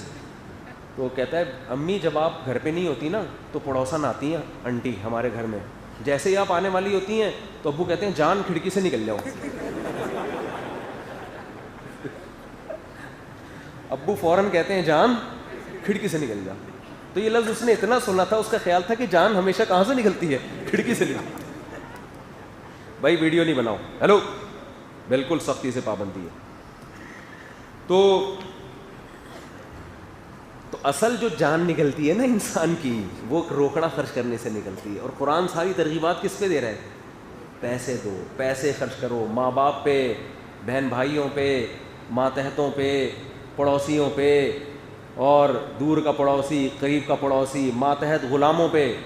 آپ ماتحتوں پہ کیسے خرچ کریں گے؟ ارے تیری تنخواہ بنتی ہے 20,000, چل 5,000 میری طرف سے کیا ہے گریوی دے دیا کرو یار. جب اللہ نے اتنا بڑا اسٹیٹ بنایا ہے آپ کو, آپ کے لیے 20-25 کی کیا ویلیو ہے یار؟ یہ آج گھر میں پھل آئے ہیں, ہم تو کھاتے ہی رہتے ہیں, یہ اٹھا کے اپنے ماتحتوں کو دے دو, وہ تم لوگ کھا لو.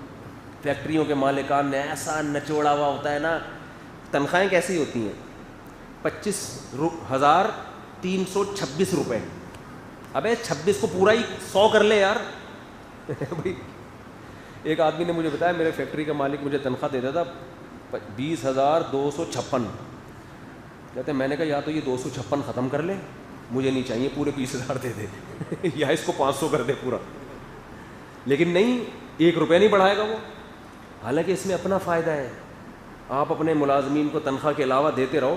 یہ جو ہم اپنے بڑوں کے ساتھ اٹیچ ہیں نا اتنے, میں پنجاب میں رہا ہوں 2002 میں, وہاں لوگوں نے مجھے اتنا زور لگایا کہ آپ ہماری مسجد کے امام بن جاؤ, ہم یہ تنخواہ دیں گے آپ کو, ہم آپ کو گھر الگ بنا کے دیں گے, آپ کو حج کرائیں گے, اور یہ بڑی آفریں کی, اتنی آفریں کی.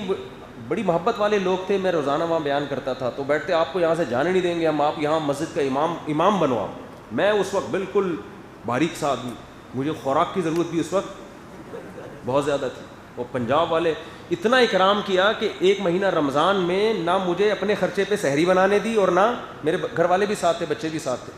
روزانہ دودھ آ رہا ہے میرے گھر میں, دہی آ رہی ہے, افطاری آ رہی ہے. ہم نے کہا یار, اور ہدیے آ رہے ہیں. وہی پنجاب میں یہ بات ہے, پنجاب کے لوگ بہرحال سخی ہیں اس معاملے.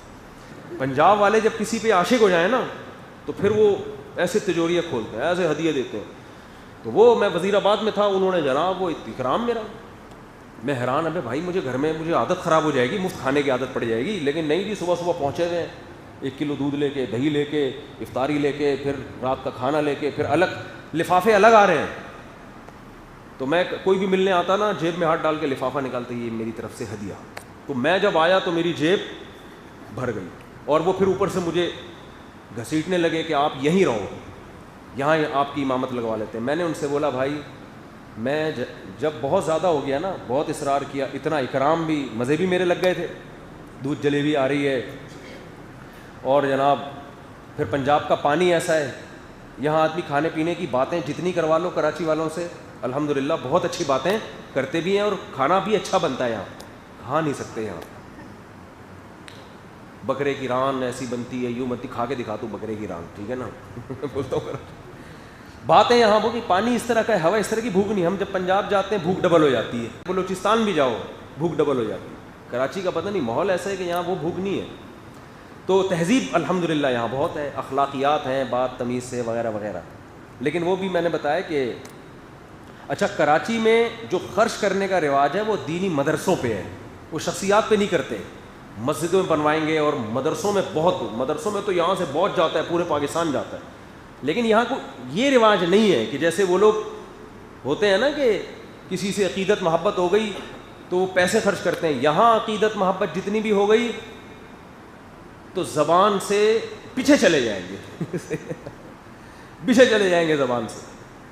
تو مجھے کیا وہاں پر اتنی آفریں آ رہی تھیں تو میں نے ان سے کیا کہا, ایک دن میں نے کہا بھائی میں جامعۃ الرشید کا بندہ ہوں, اللہ کا بندہ ہوں ویسے تو, کیونکہ ہمارے اکابر نے اتنا اچھا سلوک کیا ہمارے ساتھ, اتنا اچھا سلوک کیا کہ بھائی میں ان کو کسی قیمت پہ چھوڑنے کے لیے تیار نہیں.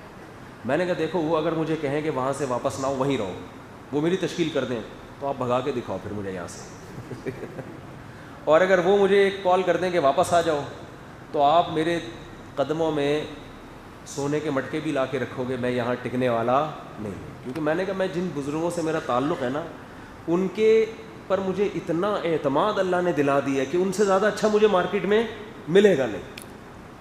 چند چیزیں ہوتی ہیں لیکن یاد رہ جاتی ہیں. ہم نے اپنے بڑوں کو دیکھا یار, ہمارے کوئی مالی پریشانی طالب علم کے اول تو آئی نہیں, لیکن وہ خیال اپنی جیب سے ہدیے نکال کے ہم کو دے رہے ہیں پیسے. ٹیچر کہ یار ایک طالب علم ہے, پتہ نہیں اس کے ساتھ کیا ہو رہا ہو, گزارا ہو رہا ہے نہیں ہو رہا, یہ لوگ حالانکہ ان کی اپنی تنخواہیں کم.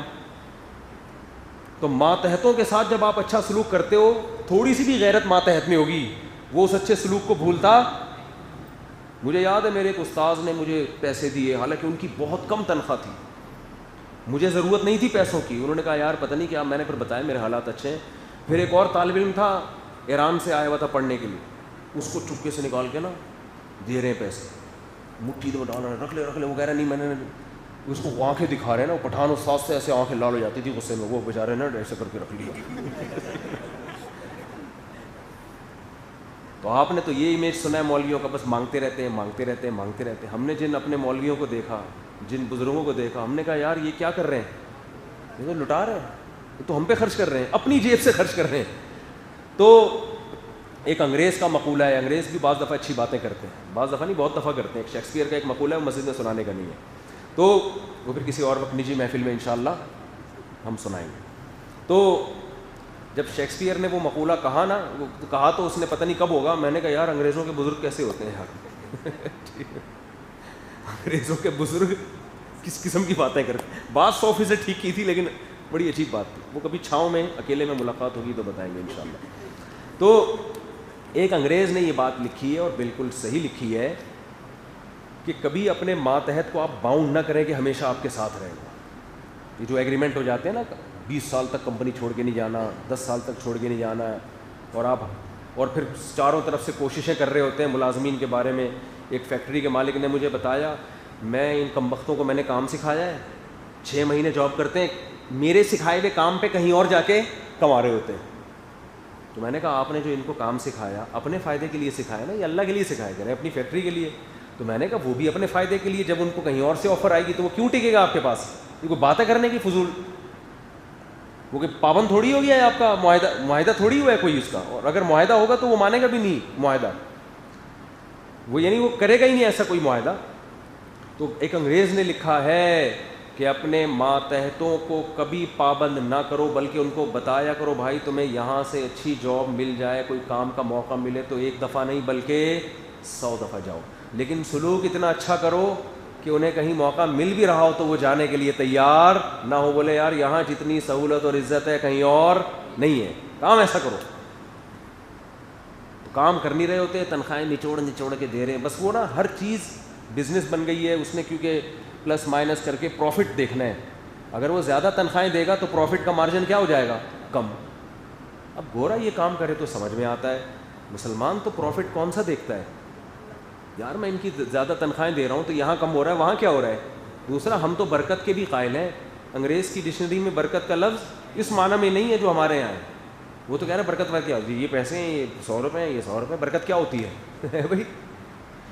ہم تو برکت کے قائل ہیں. ہم کہتے ہیں بھائی 1000 جو برکت والے وہ بے برکتی ₹1,00,000 سے بہتر. 1,00,000 جو برکت کے بغیر آئیں وہ پھر بھی بھیک مانگتا رہتا ہے. لوگ آتے ہیں کہ ہماری اتنی تنخواہ ہے, برکت نہیں ہے, ہم روتے رہتے ہیں. میں کہتا ہوں اس سے آدھی تنخواہوں کے لوگ ہم نے دیکھے ہیں, وہ کہتے ہیں پھر بھی بچ جاتا ہے. میرے پاس ایسے لوگ بھی یہاں ہیں کہ یار یہ تنخواہ مفتی صاحب سمجھ میں ہی نہیں آ رہا, کھا پی بھی لیتے ہیں, گھر کے بجلی کے بل گیس ویس سب ہو جاتا ہے, پھر بھی بچ رہے, کیا کروں میں, کیا کروں میں. دیکھو یہ برکت ہو رہی ہے تو ہے نا, لیکن ایسے بھی یہ روتے ہی رہیں گے ساری زندگی, بیٹھ کے روتے رہیں گے. تو ہم تو برکت کے بھی قائل ہیں. تو قرآن کیا کہہ رہا ہے, ماتحتوں کے ساتھ کیا کرو, اچھا سلوک. تو اچھے سلوک کی ڈیفینیشن قرآن کیا کر رہا ہے, بولو, روکھڑا خرچ کرو. تو جو کہیں بھی آفیسر ہے نا, گورنمنٹ کے ادارے میں آفیسر ہے, ماتحتوں کو چھپڑ میں پیسے کبھی کبھار دے دیا کرو. جس کو لگے کہ یہ بیچارہ مستحق ہے, چھپڑ میں بلا کے اس کو لفافے میں تھوڑے سے پیسے ڈال دو.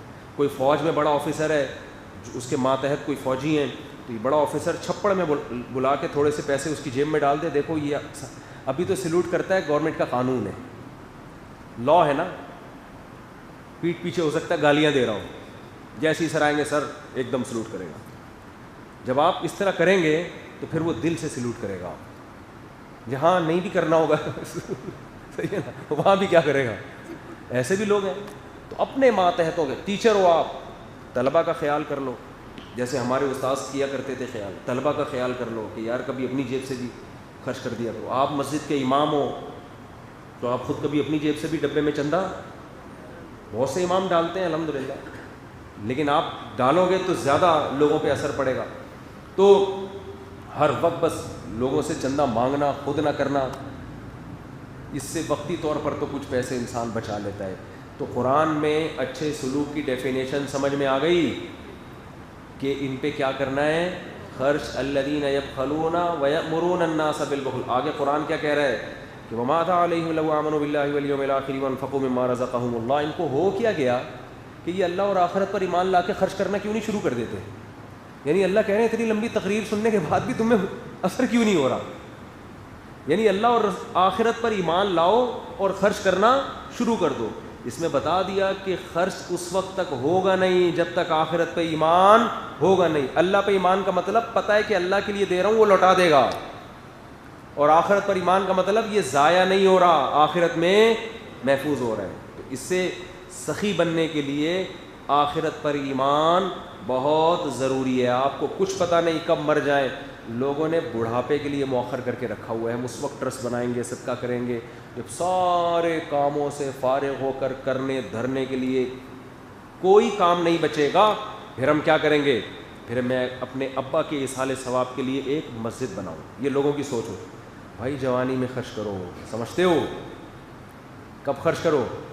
حدیث میں آتا ہے سب سے بہترین صدقہ وہ کہ صدقہ کرتے ہوئے آپ کو خیال ہو کہ یہ رقم اگر میں بزنس میں لگاتا تو فائدہ ہوتا, اور اگر میں ابھی صدقہ نہیں کروں گا, صدقہ کیا تو فقر و فاقہ بھی آ سکتا ہے.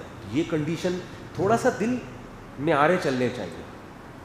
یعنی حدیث کا مفہوم یہ ہے, جس صدقے میں دل تھوڑا سا بیٹھ رہا ہو, گھبرا رہا ہو, یار کیا کر رہا ہے یار تو اس کا مطلب یہ خاندانی صدقہ ہو رہا ہے. اور جس صدقے میں کچھ بھی نہ ہو رہا ہو, ٹٹولے چونی اٹھنی مل نہیں رہے, تو چلو یہ کیا لگا, اور اس میں بھی یہ ہو کہ میرے بلائیں کیا ہوں گی, ٹل جائیں گی. تو صدقہ تو وہ ہوتا ہے دل تھوڑا سا اس میں جلے. لاؤس آج تو بہت لمبا بیان ہو گیا, یعنی لمبا کا مطلب یہ کہ اتنا بھی نہیں کرنا تھا میں نے. ہائے ہائے میری عمر 18 سال ہے, اچھا کما لیتا ہوں, لیکن خاندان والے اور امی ابو شادی نہیں کرنے دے رہے. بولتے ہیں کہ نبی نے بھی 25 سال میں شادی کی تھی. نبی نے جب 25 سال میں شادی کی تھی تو اس وقت آپ کو نبوت نہیں ملی تھی, سمجھ رہے, اس وقت کے احکام ہمارے لیے حجت نہیں ہے. جب نبی کو نبوت ملی ہے پھر آپ کا ارشاد دیکھا جائے گا کہ یا معاشر الشباب, اے نوجوانوں. نوجوان 15 سال میں ہو جاتا ہے انسان, عربی لغت اگر دیکھیں, اے نوجوانوں, من استطاع منکم الباءۃ فلیتزوج. دیکھو میں ایک بات ماں باپ سے کہتا ہوں, کیا بتائیں یار, بڑی بےہودگی کی بات ہے. لڑکوں کی بدفعلی اتنی معاشرے میں بڑھ رہی ہے نا اسپیڈ کے ساتھ کہ ڈر لگتا ہے کہ اللہ تعالیٰ زمین کو الٹ نہ دے, اتنی بڑھ رہی. یہ کیوں بڑھ رہی ہے؟ ماں باپ اپنے بچوں کی جلدی شادی نہیں کرتے، اور اس کی بھی وجہ یہی ہے کہ وہ بچوں کے ساتھ حسن سلوک میں ان پہ خرچ کرنے کو داخل کرتے ہی نہیں ہیں۔ بھائی ماں باپ پر بھی تو لازم ہے بچے کے ساتھ اچھا سلوک کریں، تو بھائی تنخواہ کم ہے تو کچھ ابا تعاون کر دیں کہ یار میری بھی تو بہو ہوگی وہ جو آئے گی، لیکن ابا وہی پیسہ نکالنے کے لیے تیار نہیں ہے کہ بہو گھر میں 2 روٹی زیادہ کھائے گی تو میرے خرچے پہ کیوں کھائے، بیوی اس کی ہے، کھا کس کے خرچے پہ رہی ہے؟ میرے۔ تو یہ بھی ابا میں بخل ہے، کنجوسی ہے۔ بھائی بیوی اس کی ہے، بہو بھی تو ہے آپ کی، اور یہ بیٹا کس کا ہے؟ کہ محلے والوں سے لیا تھا آپ نے ہیں؟ جیسے وہ ابھی پھر وہی آ جائے گا عرش والا مسئلہ، وہ کہہ رہے ہیں نا عرش نبی کی قبر کی جو مٹی ہے عرش سے افضل ہے، تو کہتے ہیں وہ عرش تو اللہ کا ہے، اللہ کا عرش سے نبی کی قبر کی مٹی زیادہ افضل ہو گئی، گویا آپ نے اللہ سے بھی بڑھا دیا۔ تو ان سے میں کہتا ہوں کہ اللہ کا عرش اچھا ہے، اللہ کا عرش وہ اگر وہ اللہ کا ہے تو یہ نبی کس کے ہیں؟ یہ بھی تو اللہ ہی کے ہیں نا، ان کی عظمت اور ان کی مٹی کی عظمت بھی تو اللہ کی وجہ سے ہے۔ تو ابا کہہ رہے ہوتے ہیں میری بیوی نہیں ہے تو میں کیوں خرچہ کروں، یہ تو میرے بیٹے کی ہے، تو تیرا بیٹا کس کا ہے بھائی؟ کہ مارکیٹ سے لے کر آئے تھے اس کو آپ، اسی طرح بنا بنایا ریڈی میڈ ملا تھا؟ تو بھائی یہ بھی تو بلڈ ایک ریلیشن ہے، باپ سے اور بیٹے کے رشتے سے زیادہ اچھا رشتہ کون سا ہوگا؟ کچھ تھوڑا سا تھیلا خرچ کر دو یار، اپنے خرچے پہ کھلا دو، صدقے کا ثواب ملے گا۔ بہو کو جتنا کھائے گی آپ کے خرچے پہ صدقے کا ثواب ملے گا، بیوی کو کھلانے پہ حدیث میں آتا ہے سب سے بہتر صدقہ وہ ہے جو نوالا تم اپنی بیوی کو کھلاتے ہو۔ سب سے پہلے تو یہاں سے صدقہ شروع ہوتا ہے۔ ہاں اولاد نالائق ہے تو میں منع کرتا ہوں، بعض نالائق ایسے ہوتے ہیں ذمہ داری پوری نہیں کر رہے، ابا نے اپنے خرچے پہ شادی کرا دی تو پوستی بن کے پڑ جاتے ہیں۔ بچوں کی سپیڈ بہت ہوتی ہے ان کی، میرے بیان سنے ہوئے ہوتے ہیں انہوں نے، آدھے سنے ہوئے ہوتے ہیں، آدھے بچوں کی سپیڈ والے بیان سنے ہوتے ہیں کہ اتنی سپیڈ ہونی چاہیے، یہ نہیں سنا ہوتا کہ ذمہ داری بھی آپ نے اٹھانی ہے۔ تو سپیڈ پوری ہوتی ہے کیونکہ پال کون رہا ہے؟ ابا پال رہے ہیں تو ذمہ داری ہے ہی نہیں، تو انہوں نے کہا اسپیڈ کو فوکس کرو فی الحال، ٹھیک ہے نا، کیونکہ کس کے خرچے پہ پل رہے ہیں؟ ابا کے۔ تو اگر بچہ اس طرح کا نالائق بچہ ہے تو پھر میں منع کرتا ہوں ابا کو کہ نہ کرو، لیکن بچہ اگر تھوڑا بہت اس میں قابلیت ہے، سمجھدار ہے، آپ کو پتہ ہے یار ابھی تھوڑی تنخواہ کم ہے یا تنخواہ ہے ہی نہیں لیکن لگ جائے گی، پڑھ رہا ہے، تو چلو یار ساری زندگی میرے خرچے پہ اس نے کھایا، شادی بھی کر لے کے آ جا رہا ہے، بہو آئے گی ہم کھلائیں گے، بہو کو بھی تو احساس ہوگا کہ مجھے میرا سسر کھلاتا ہے، وہ باپ سمجھے گی اس کو، بہو کو پتہ ہے ایک دھیلا خرچ نہیں کیا میرے سسر نے، بلکہ میرے شوہر کو شادی نہیں کرنے دے رہے تھے کہ آمدن تقسیم نہ ہو جائے، تو لہذا بہو سسر کو ابا ان لا ماننے کے لیے تیار نہیں ہوتی، لیکن سسر صاحب کی خواہش یہ ہوتی ہے کہ بہو میری فرما بردار بن کے رہے۔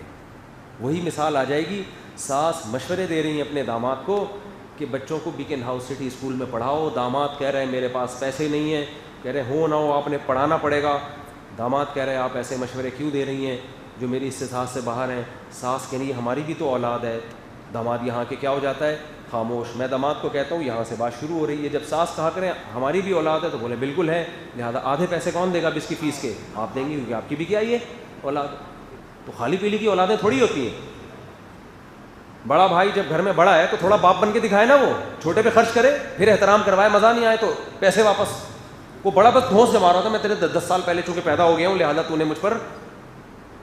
تو نے میرا احترام، ہم تو پھر بھی کہیں گے احترام کرو، 10 سال پہلے آیا دنیا میں، بڑا ہے نا یہ، لیکن بڑا بھائی پان گٹکے کے پیسے نہیں دے رہا اس چھوٹے کو،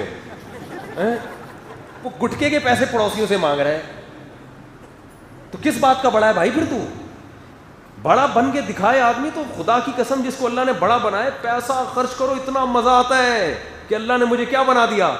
بڑا بنا دیا، میں کھلا رہا ہوں اپنے چھوٹے بھائی کو، میں کھلاتا ہوں، گٹکے کے پیسے مجھ سے لیتا ہے۔ آج کل جو چل رہا ہے وہی بولوں گا نا، دودھ کے تھوڑی پیسے لے گا کہ میں نے آج بھینس کا دودھ پینا ہے، وہ تو گیا ونس اپون اے ٹائم کہ لوگ بھینس کا دودھ پیا کرتے تھے، ابھی تو طاقت، میں ایک دن تھک گیا نا، نیند نہیں ہوئی میری، تو مجھے یہ جو ریکارڈنگ کرتے ہیں فہد صاحب مجھے کہنے لگا وہ بولو وہ انرجی وہ نہیں آتی کیا، انرجی بوسٹ آتی ہے، اسٹنگ پی لو، میں نے کہا کیوں؟ کہہ رہے ایک دم انرجی آ جائے گی اس سے، میں نے کہا پھر چھٹا لگا لیتا ہوں یار، چرس برس لے آؤ، یہ انرجی، یہ اس ٹائپ کی انرجی کا کیا کرنا ہے ہم نے، یہ تو نشہ ہے، تو یہ تو نشہ ہے بھائی۔ تو یہ لڑکوں کے کیا ہو رہا ہے، تو بڑا ہے، بڑے کا مطلب کیا ہوتا ہے؟ تو بڑا بن کے دکھائے، تو چھوٹا بھی تمیز کرے گا انشاءاللہ. تو باپ کو بھی چاہیے کیا بنے, باپ. بولا بیٹا میں جب تمہارا زندہ ہوں تو کسی اور سے پیسے کیوں مانگ رہا ہے بھائی. باپ کو چاہیے بیٹے سے بولے, اگر سمجھدار بچہ, یہ بتا دو میں, باپ نے شادی کرا دی, ایک عذاب میں آ گیا باپ, وہ پڑ گیا بالکل نا. پہلے تو تھوڑا بہت کچھ کرنے کا تھا, وہ بھی گیا, اس سے بھی گیا, کیونکہ اس کو پتا ہے یار کوئی جو ایک شادی کی وجہ سے تو بعض لوگ جاب کرتے ہیں, وہ بھی جب ہو گئی تو چھوڑو کیا, بچوں کو ہر سال مارکیٹ میں نیا مال آ رہا ہے. ابا کہہ رہا ہے یار میں اس کو پالوں, اس کی بیوی کو پالوں, اس کے کم بخت کے بچے بھی میرے ذمے, میں اپنے بچوں کو پالوں, اس کو پالوں میں. تو میں ان سے پھر لوگوں سے کہتا ہوں کہ بھائی آپ میرے سے مشورہ تو لے لیتے, میں ہر بچے کی شادی کرانے کا مشورہ نہیں دیتا. میں اس بچے کا کہتا ہوں جو پڑھائی میں دلچسپی لے رہا ہے, اپنی ذمہ داری پوری کر رہا ہے, امتحان میں نمبر اچھے آ رہے ہیں, اس کا مطلب ذمہ دار ہے, کاہل نہیں ہے. تو باپ کا یار جہاں اتنا عرصہ کھلایا ہے, بیٹا تیری شادی کس کے ذمے ہے, میرے ذمے. صحابہ تو ایسے ہی کرتے تھے. عبداللہ بن عباس کے بیٹے جوان ہوئے, 3 بیٹے, تینوں کو بلایا, دیکھو زنا مت کرنا, برائی کی طرف مت جانا, جس نے شادی کرنی ہو مجھے بتائے, میں کراؤں گا اس کی شادی. مہر پہلے بہت ہوا کرتا تھا نا, میں دوں گا سارا خرچہ. تو اس لیے وہ لوگ برائیوں سے کیا تھے, محفوظ. اب ماں باپ نہیں کرا رہے, کیونکہ ماں باپ چاہتے ہیں ہماری آمدن بہو کی جیب میں نہ چلی جائے. چھوڑو یار, تم نے کھلایا پلایا, اللہ نے اولاد کو اتنا بڑا اولاد پر تمہارا حق رکھ دیا ہے, وہ اولاد کے ذمے ہے کہ تمہیں پالے, وہ آمدن ہو نہ ہو تمہیں پالے گا, تم تو اپنی ذمہ داریاں پوری کرو. تو ماں باپ اگر بچوں کی شادی ٹائم پہ نہیں کراتے, میرے بھائی اس سے بہت بڑی بڑی برائیاں جنم لے رہی ہیں.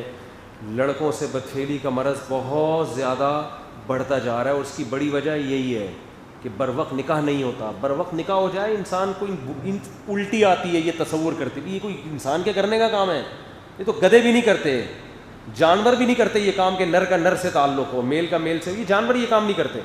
تو اتنا گندا عمل ہے یہ. ماں باپ سے ریلیشن بھی مضبوط نہیں ہوگا, اور دل اگر بڑا رکھ لیا, بچے کو کہہ دیا بیٹا تیرا باپ زندہ ہے نا, ہے بھائی تیرا باپ ہے تو کیوں نہیں, پھر دیکھو آپ کی آمدن بڑھے گی انشاءاللہ. لیکن وہی بتایا بچہ سمجھدار ہو, اور بچے کی شادی کر کے الگ گھر میں لے کر آؤ, ادھر نہ لے کر آؤ. یہ تو میں کئی دفعہ بتا چکا ہوں. اس زمانے میں جوائنٹ فیملی میں رہنا, خود پھر اپنا بوریا بستر گھر سے باہر لاؤ. جوائنٹ فیملی میں الا ماشاء اللہ چند گھر ہیں. میری عمر 18 سال ہے, یہ ہو گیا, میرے بھائی خاندان والے امی ابو شادی نہیں کرنے دے رہے, بولتے ہیں کہ نبی نے 25 سال میں کی. میں نے بتا دیا نبی نے جو ترغیب دی ہے وہ تو جلدی نکاح کی دی ہے. میرے بھائی کی عمر 9 سال ہے, کیا اسے رہائشی مدرسے میں پڑھانا جائز ہے؟ جائز ہے, وہ تو مدرسے والوں سے پوچھیں. بچے کو صبح بھیجا کریں, شام کو گھر آ جائے گا. کیا ضرورت ہے رہائشی مدرسوں میں داخلہ دلوانے کی؟ کسی بھی, نہ مدرسے میں نہ اسکول میں. شاور سے نہانا جائز ہے. یہ سب اتنے لوگ شاور سے نہا رہے ہیں, ناجائز کر رہے ہیں بھائی, کیوں نہیں جائز ہے؟ مفتی صاحب کھانے کے بعد پانی پینا سنت کے خلاف ہے؟ نہیں, کوئی سنت کے خلاف نہیں. البتہ یہ ضرور ہے کہ نبی صلی اللہ علیہ وسلم بہت تھوڑا کھاتے تھے, پانی کی بھی جگہ ہوتی. آج کل جتنے کھانچے ہیں مکمل بھر چکے ہوتے ہیں, پانی کی جگہ نہیں بچتی. اس لیے ڈاکٹر حکیم کہتے ہیں کہ کھانے کے بعد پانی مت پیو, پھول جائے گا, وہ ایک دن دھماکے سے پھٹ جاؤ گے. اس پہ بھی ایک دفعہ میں نے دیکھا بیان کے نیچے کمنٹ سے, کوئی دھماکے سے نہیں پھٹتا, ایسے باتیں کر رہے ہیں. ہر چیز لکھ دیتے ہیں لوگ. میں کمنٹس پڑھتا ہوں اکثر, ایک طاہرانہ نظر ڈالتا ہوں. ابھی جو کچھ دن پہلے ہوا تھا نا بیان میرا مینار پاکستان پہ, جو حرکت کی ہے خاتون نے, تو وہ کلپ تو بڑا وائرل ہوا ہے. تو اس کے میں نے بہت سارے لوگوں کے کمنٹس پڑھے, زیادہ تر تو مثبت ہی تھے. مفتی صاحب کیا دھات والی گھڑی پہن سکتے ہیں, کسی کی گھڑی میں چاندی بھی شامل ہو, تو کیسے پتہ چلے کہ اس میں چاندی شامل ہے؟ تو چاندی والوں سے پوچھیں, وہ بتا دیں گے آپ کو. مفتی صاحب میری جس لڑکی سے منگنی ہوئی ہے, اس کے متعلق مجھے پتہ چلا ہے کہ اس کی فیس بک پر نامحرم لڑکے ایڈ ہیں, اب میں کیا کروں؟ رشتہ تو ہوں, کیسی صورت میں؟ بھائی ایسی لڑکی سے شادی کریں جس نے نامحرموں کو ایڈ نہ کیا ہو. اب مجھے کیا پتہ یہ لڑکی اچھی ہے بری ہے, آپ جا کے خود ہی تحقیق کریں. کسی کے رشتہ میں کیوں توڑواؤں بھائی؟ تحقیق کر لیں. صرف ایڈ ہی ہیں, یہ تعلق بھی ہے. ایڈ تو سبھی کو کر لیا جاتا ہے, پوسٹیں شیئر کرتے ہیں ایک دوسرے سے لوگ. مرد نامحرم لڑکیوں کو ایڈ کر لیتے ہیں. ایڈ ہوں گی تو پھر پوسٹیں شائع ہوں گی نا. تو ضروری نہیں کہ کسی نے نامحرم کو یا نامحرم نے نامحرم مرد کو ایڈ کیا ہو تو عورت غلطی ہے, یہ کوئی لازمی نہیں ہے. اور یہ بھی لازمی نہیں ہے کہ صحیح ہے. اب کیا ہے یہ آپ جانو, وہ جانے. منگنی آپ نے کی ہے, آپ نہیں جانتے تو میں کیسے جانوں. مفتی صاحب کیا ایسی ویڈیو بنا کر جس میں فحاشی نہ ہو یوٹیوب فیس بک وغیرہ میں اپلوڈ کرنا جائز ہے؟ جیسے نادر علی بھائی ویڈیو اور فن والوں کی ویڈیو دیکھ کر آپ نے ان کی تعریف کی, اس میں بیائی نہیں ہے تو کیسی؟ جہاں جائز ہے بشرطے کہ مذاق میں کسی کو تکلیف نہ ہو, اور اگر تکلیف ہو تو اس کی تلافی ہو جائے. جیسے پرینک والے تکلیف دے کے پھر سوری ووری کر کے منا لیتے ہیں اس کو, وہ سیٹ ہو جاتا ہے. تو اگر ایسا ہے تو پھر جائز ہے, لیکن ایسی تکلیف جس میں اس کی بے عزتی ہو, وہ دل پہ لے جائے. بعض دفعہ نہیں بھی منا رہے ہوتے, ہمارے سامنے تو وہ والے پرینک آتے ہیں جس میں وہ مان لیتے ہیں, جو طبیعت سے ڈھونڈ دیا ہوتا ہے جن لوگوں نے, وہ نہیں آ رہا ہوتا.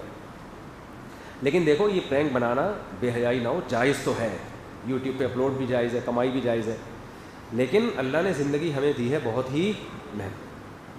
کوئی اچھا اور دوسرا کام دیکھو, مذاق جو ہے نا, مذاق چٹنی کی طرح ہوتا ہے.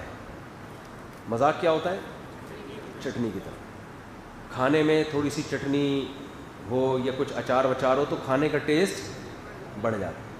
اب آپ نے چٹنی ہی سے کھانا شروع کر دیا تو آتے ہیں آپ کی گل جائیں گی تھوڑے دنوں میں. تو مذاق ہی آپ نے اصل چیز بنا لی, اصل پروگرام ہی A to Z مذاق ہے. تو جائز ہے, میں نہیں کہہ رہا ناجائز ہے, لیکن یہ شریعت کے مزاج کے خلاف, کیونکہ اللہ نے ہمیں پیدا کیا ہے بڑے کاموں کے لیے.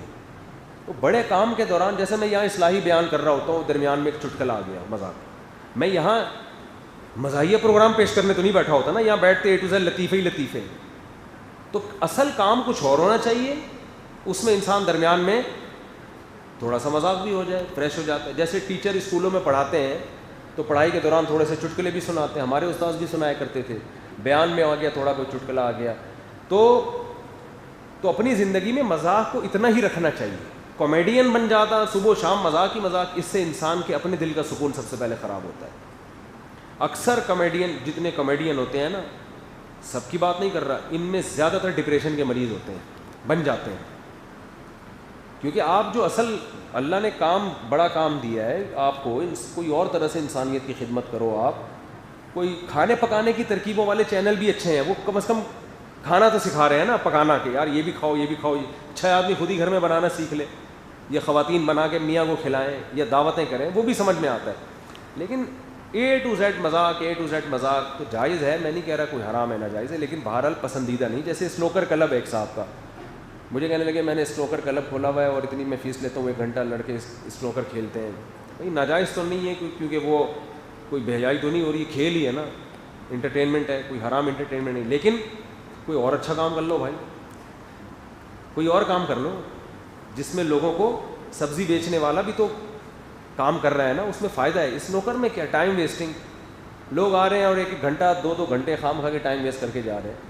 تو جب یہ زندگی کی لمحات ختم ہوں گے, اس وقت احساس ہوگا انسان کو کہ میں نے کتنا کما سکتا تھا اور میں نے کیا گھاٹے کے سودے کیے. تو وقت سب سے قیمتی چیز ہے, اس کو قیمتی کاموں میں لگاؤ, صرف پیسہ کمانے میں نہیں لگاؤ. پیسہ بھی کماؤ لیکن ایسی چیز کو آمدن کا ذریعہ. دیکھو ڈاکٹر بھی بہت پیسہ کما لیتے ہیں, جو بڑے بڑے ڈاکٹر ہیں, لیکن ان پہ ہمیں کیوں اعتراض نہیں ہے؟ بھائی ٹھیک ہے آپ کروڑوں روپے کماؤ, لیکن ہزاروں کی زندگی میں تو بچا لی نا اس نے. ایک آدمی نے مجھے بتایا یہ ڈاکٹر ہے, اس کی اتنی تنخواہ ہے, لاکھوں روپے, ایک آپریشن, ایک ٹانکے کے اتنے پیسے لے لیتا ہے, یہ دیکھو. میں نے کہا یار جتنے بھی ڈبل لے لیں, زندگی تو بچائی نا اس نے لوگوں کی. تو انسان کی قیمت کوئی ہو سکتی ہے. تو آپ پیسہ خوب کمائیں, لیکن اس کے بدلے میں قوم کو بھی تو کچھ دیں نا. قوم کو آپ کیا دے رہے ہیں سوائے پرینک اور سوائے اسنوکر اور ویڈیو گیم کے؟ کچھ نہیں دے رہے. تو یہ پھر مزیداری والی بات نہیں ہوتی. اس لیے بس مذاق کو ہلکا پھلکا رکھنا چاہیے, اس کے بعد اصل کام. اور اس مزاح میں مزہ بھی آتا ہے, اس مذاق میں مزہ بھی. اگر مذاق ہی کی محفلیں ہوں پھر نہیں آتا ٹھیک ہے نا, وہ محفل ہی مذاق کی ہو تو یہ اکثر ڈپریشن میں چلے جاتے ہیں کامیڈین جتنے ہیں, ہنساتے ہنساتے خود بیچارے پاگل ہو جاتے ہیں. کیونکہ ایک چیز جو جس کے لیے انسان کو پیدا نہیں کیا گیا, اس کو اپنی زندگی کا اوڑھنا بچھونا بنا لیا, تو وہ نیچرل تھوڑی ہے, وہ مصنوعی ہے.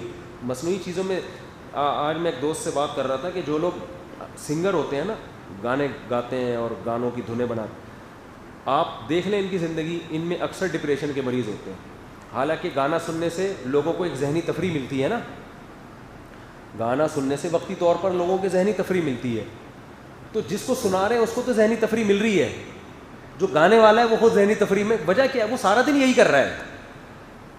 ایک نے 24 گھنٹے میں ایک گانے سننا صحیح کام نہیں ہے کہ یہ سننا شروع کر دیں. میں ایک مثال سمجھانے کے لیے دے رہا ہوں کہ ایک آدمی نے سارا دن میں 2 گانے سنے گا, 3 گانے سنے گا, تھک جائے گا, اپنا دوسرے کام میں لگ جائے گا. جو گا رہا ہے وہ تو سارا دن کیا کر رہا ہے؟ وہ تو موسیقی کی دھنوں میں ہر وقت پاگل ہو جاتا ہے آدمی. تو اس لیے فنکار, اداکار اور میوزیشین جو ہے نا, زیادہ تر یہ بیچارے ڈپریشن میں گئے ہوئے ہوتے ہیں. سب کی بات نہیں کر رہا, ہو سکتا ہے کوئی نہ گیا ہوا ہو, لیکن اکثر ان میں ایسا ہی ہوتا ہے. آخری عمر میں پھر یہ عجیب سے ہو جاتے ہیں. تو نیچرل لائف جو ہے نا اس کو فوکس کرو. مذاق ایسے ہو جیسے کھانے میں چٹنی, 2 نوالے یہاں سے لے لیے, باقی اصل دال ہے. آپ نے الٹا کر دیا, دال کو چٹنی بنا دیا اور چٹنی کو دال. اب آپ دال سے روٹی لگا لگا کے چٹنی کا نوالا بھر بھر کے لے رہے ہو.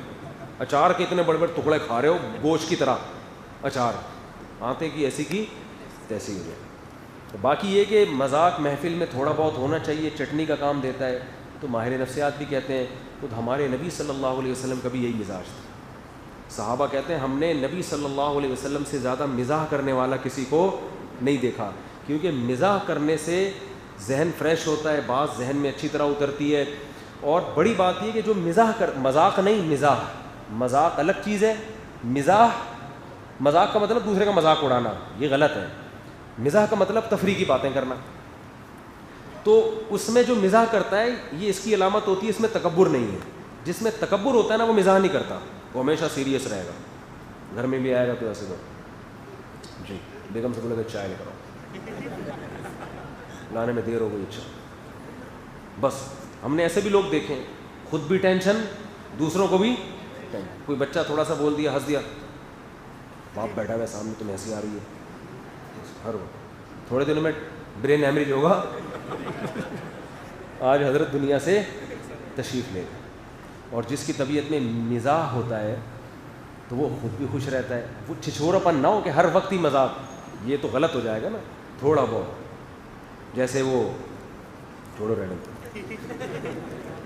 آج مجھے کسی نے, ہمارے جامعہ کے ایک استاذ نے ایسا لطیفہ سنایا کہ اتنا مزہ آیا.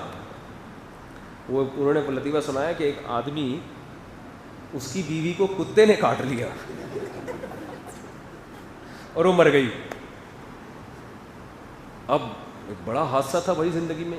ہزاروں لوگ پہنچ گئے لائن لگا کے نا تعزیت کے لیے. تعزیت کرنے والوں کو اتنا رش کے لائن لگی ہوئی ہے, وہ تاحد نگاہ لوگ ہی لوگ نا. تعزیت کا نمبر نہیں آ رہا. اتنے میں ایک آدمی لائن توڑ کے بھاگتا ہوا آیا, کنارے پہ لے جا کے اس کو بولتا ہے کہ یار کتا ایک دن کے لیے مل جائے گا. یار وہ کتا ایک دن کے لیے ادھار مل جائے گا. اس نے ایک تھپڑ لگا کے بولا جا لائن میں کھڑا ہو جا, تو کیا سمجھتا ہے تعزیت کے لیے آئے ہوئے سارے کتے کے لیے آئے ہوئے. سب نے درخواستیں جمع کرائی ہوئی ہے, 6-7 مہینے بعد 13 نمبر بھی. کیا سمجھ رہے.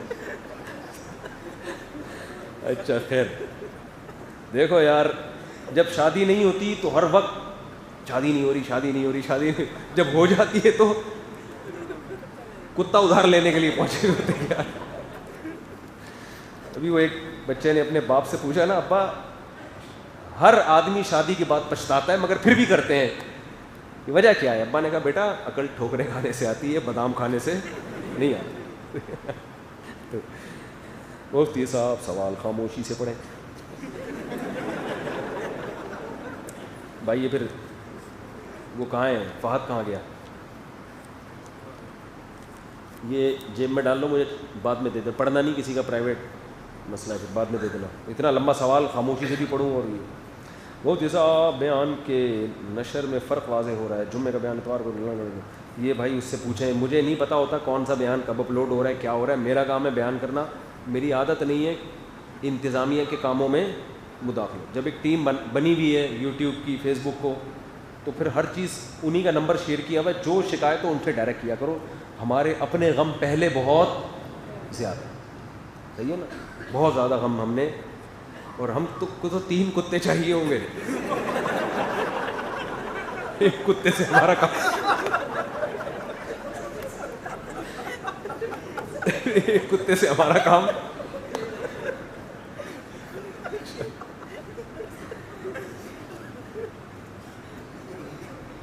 اچھا بھائی بس یار یہ بہت ہو گیا. اللہ تعالیٰ سمجھنے کی عمل کی توفیق عطا فرمائے. وما علینا الا البلاغ.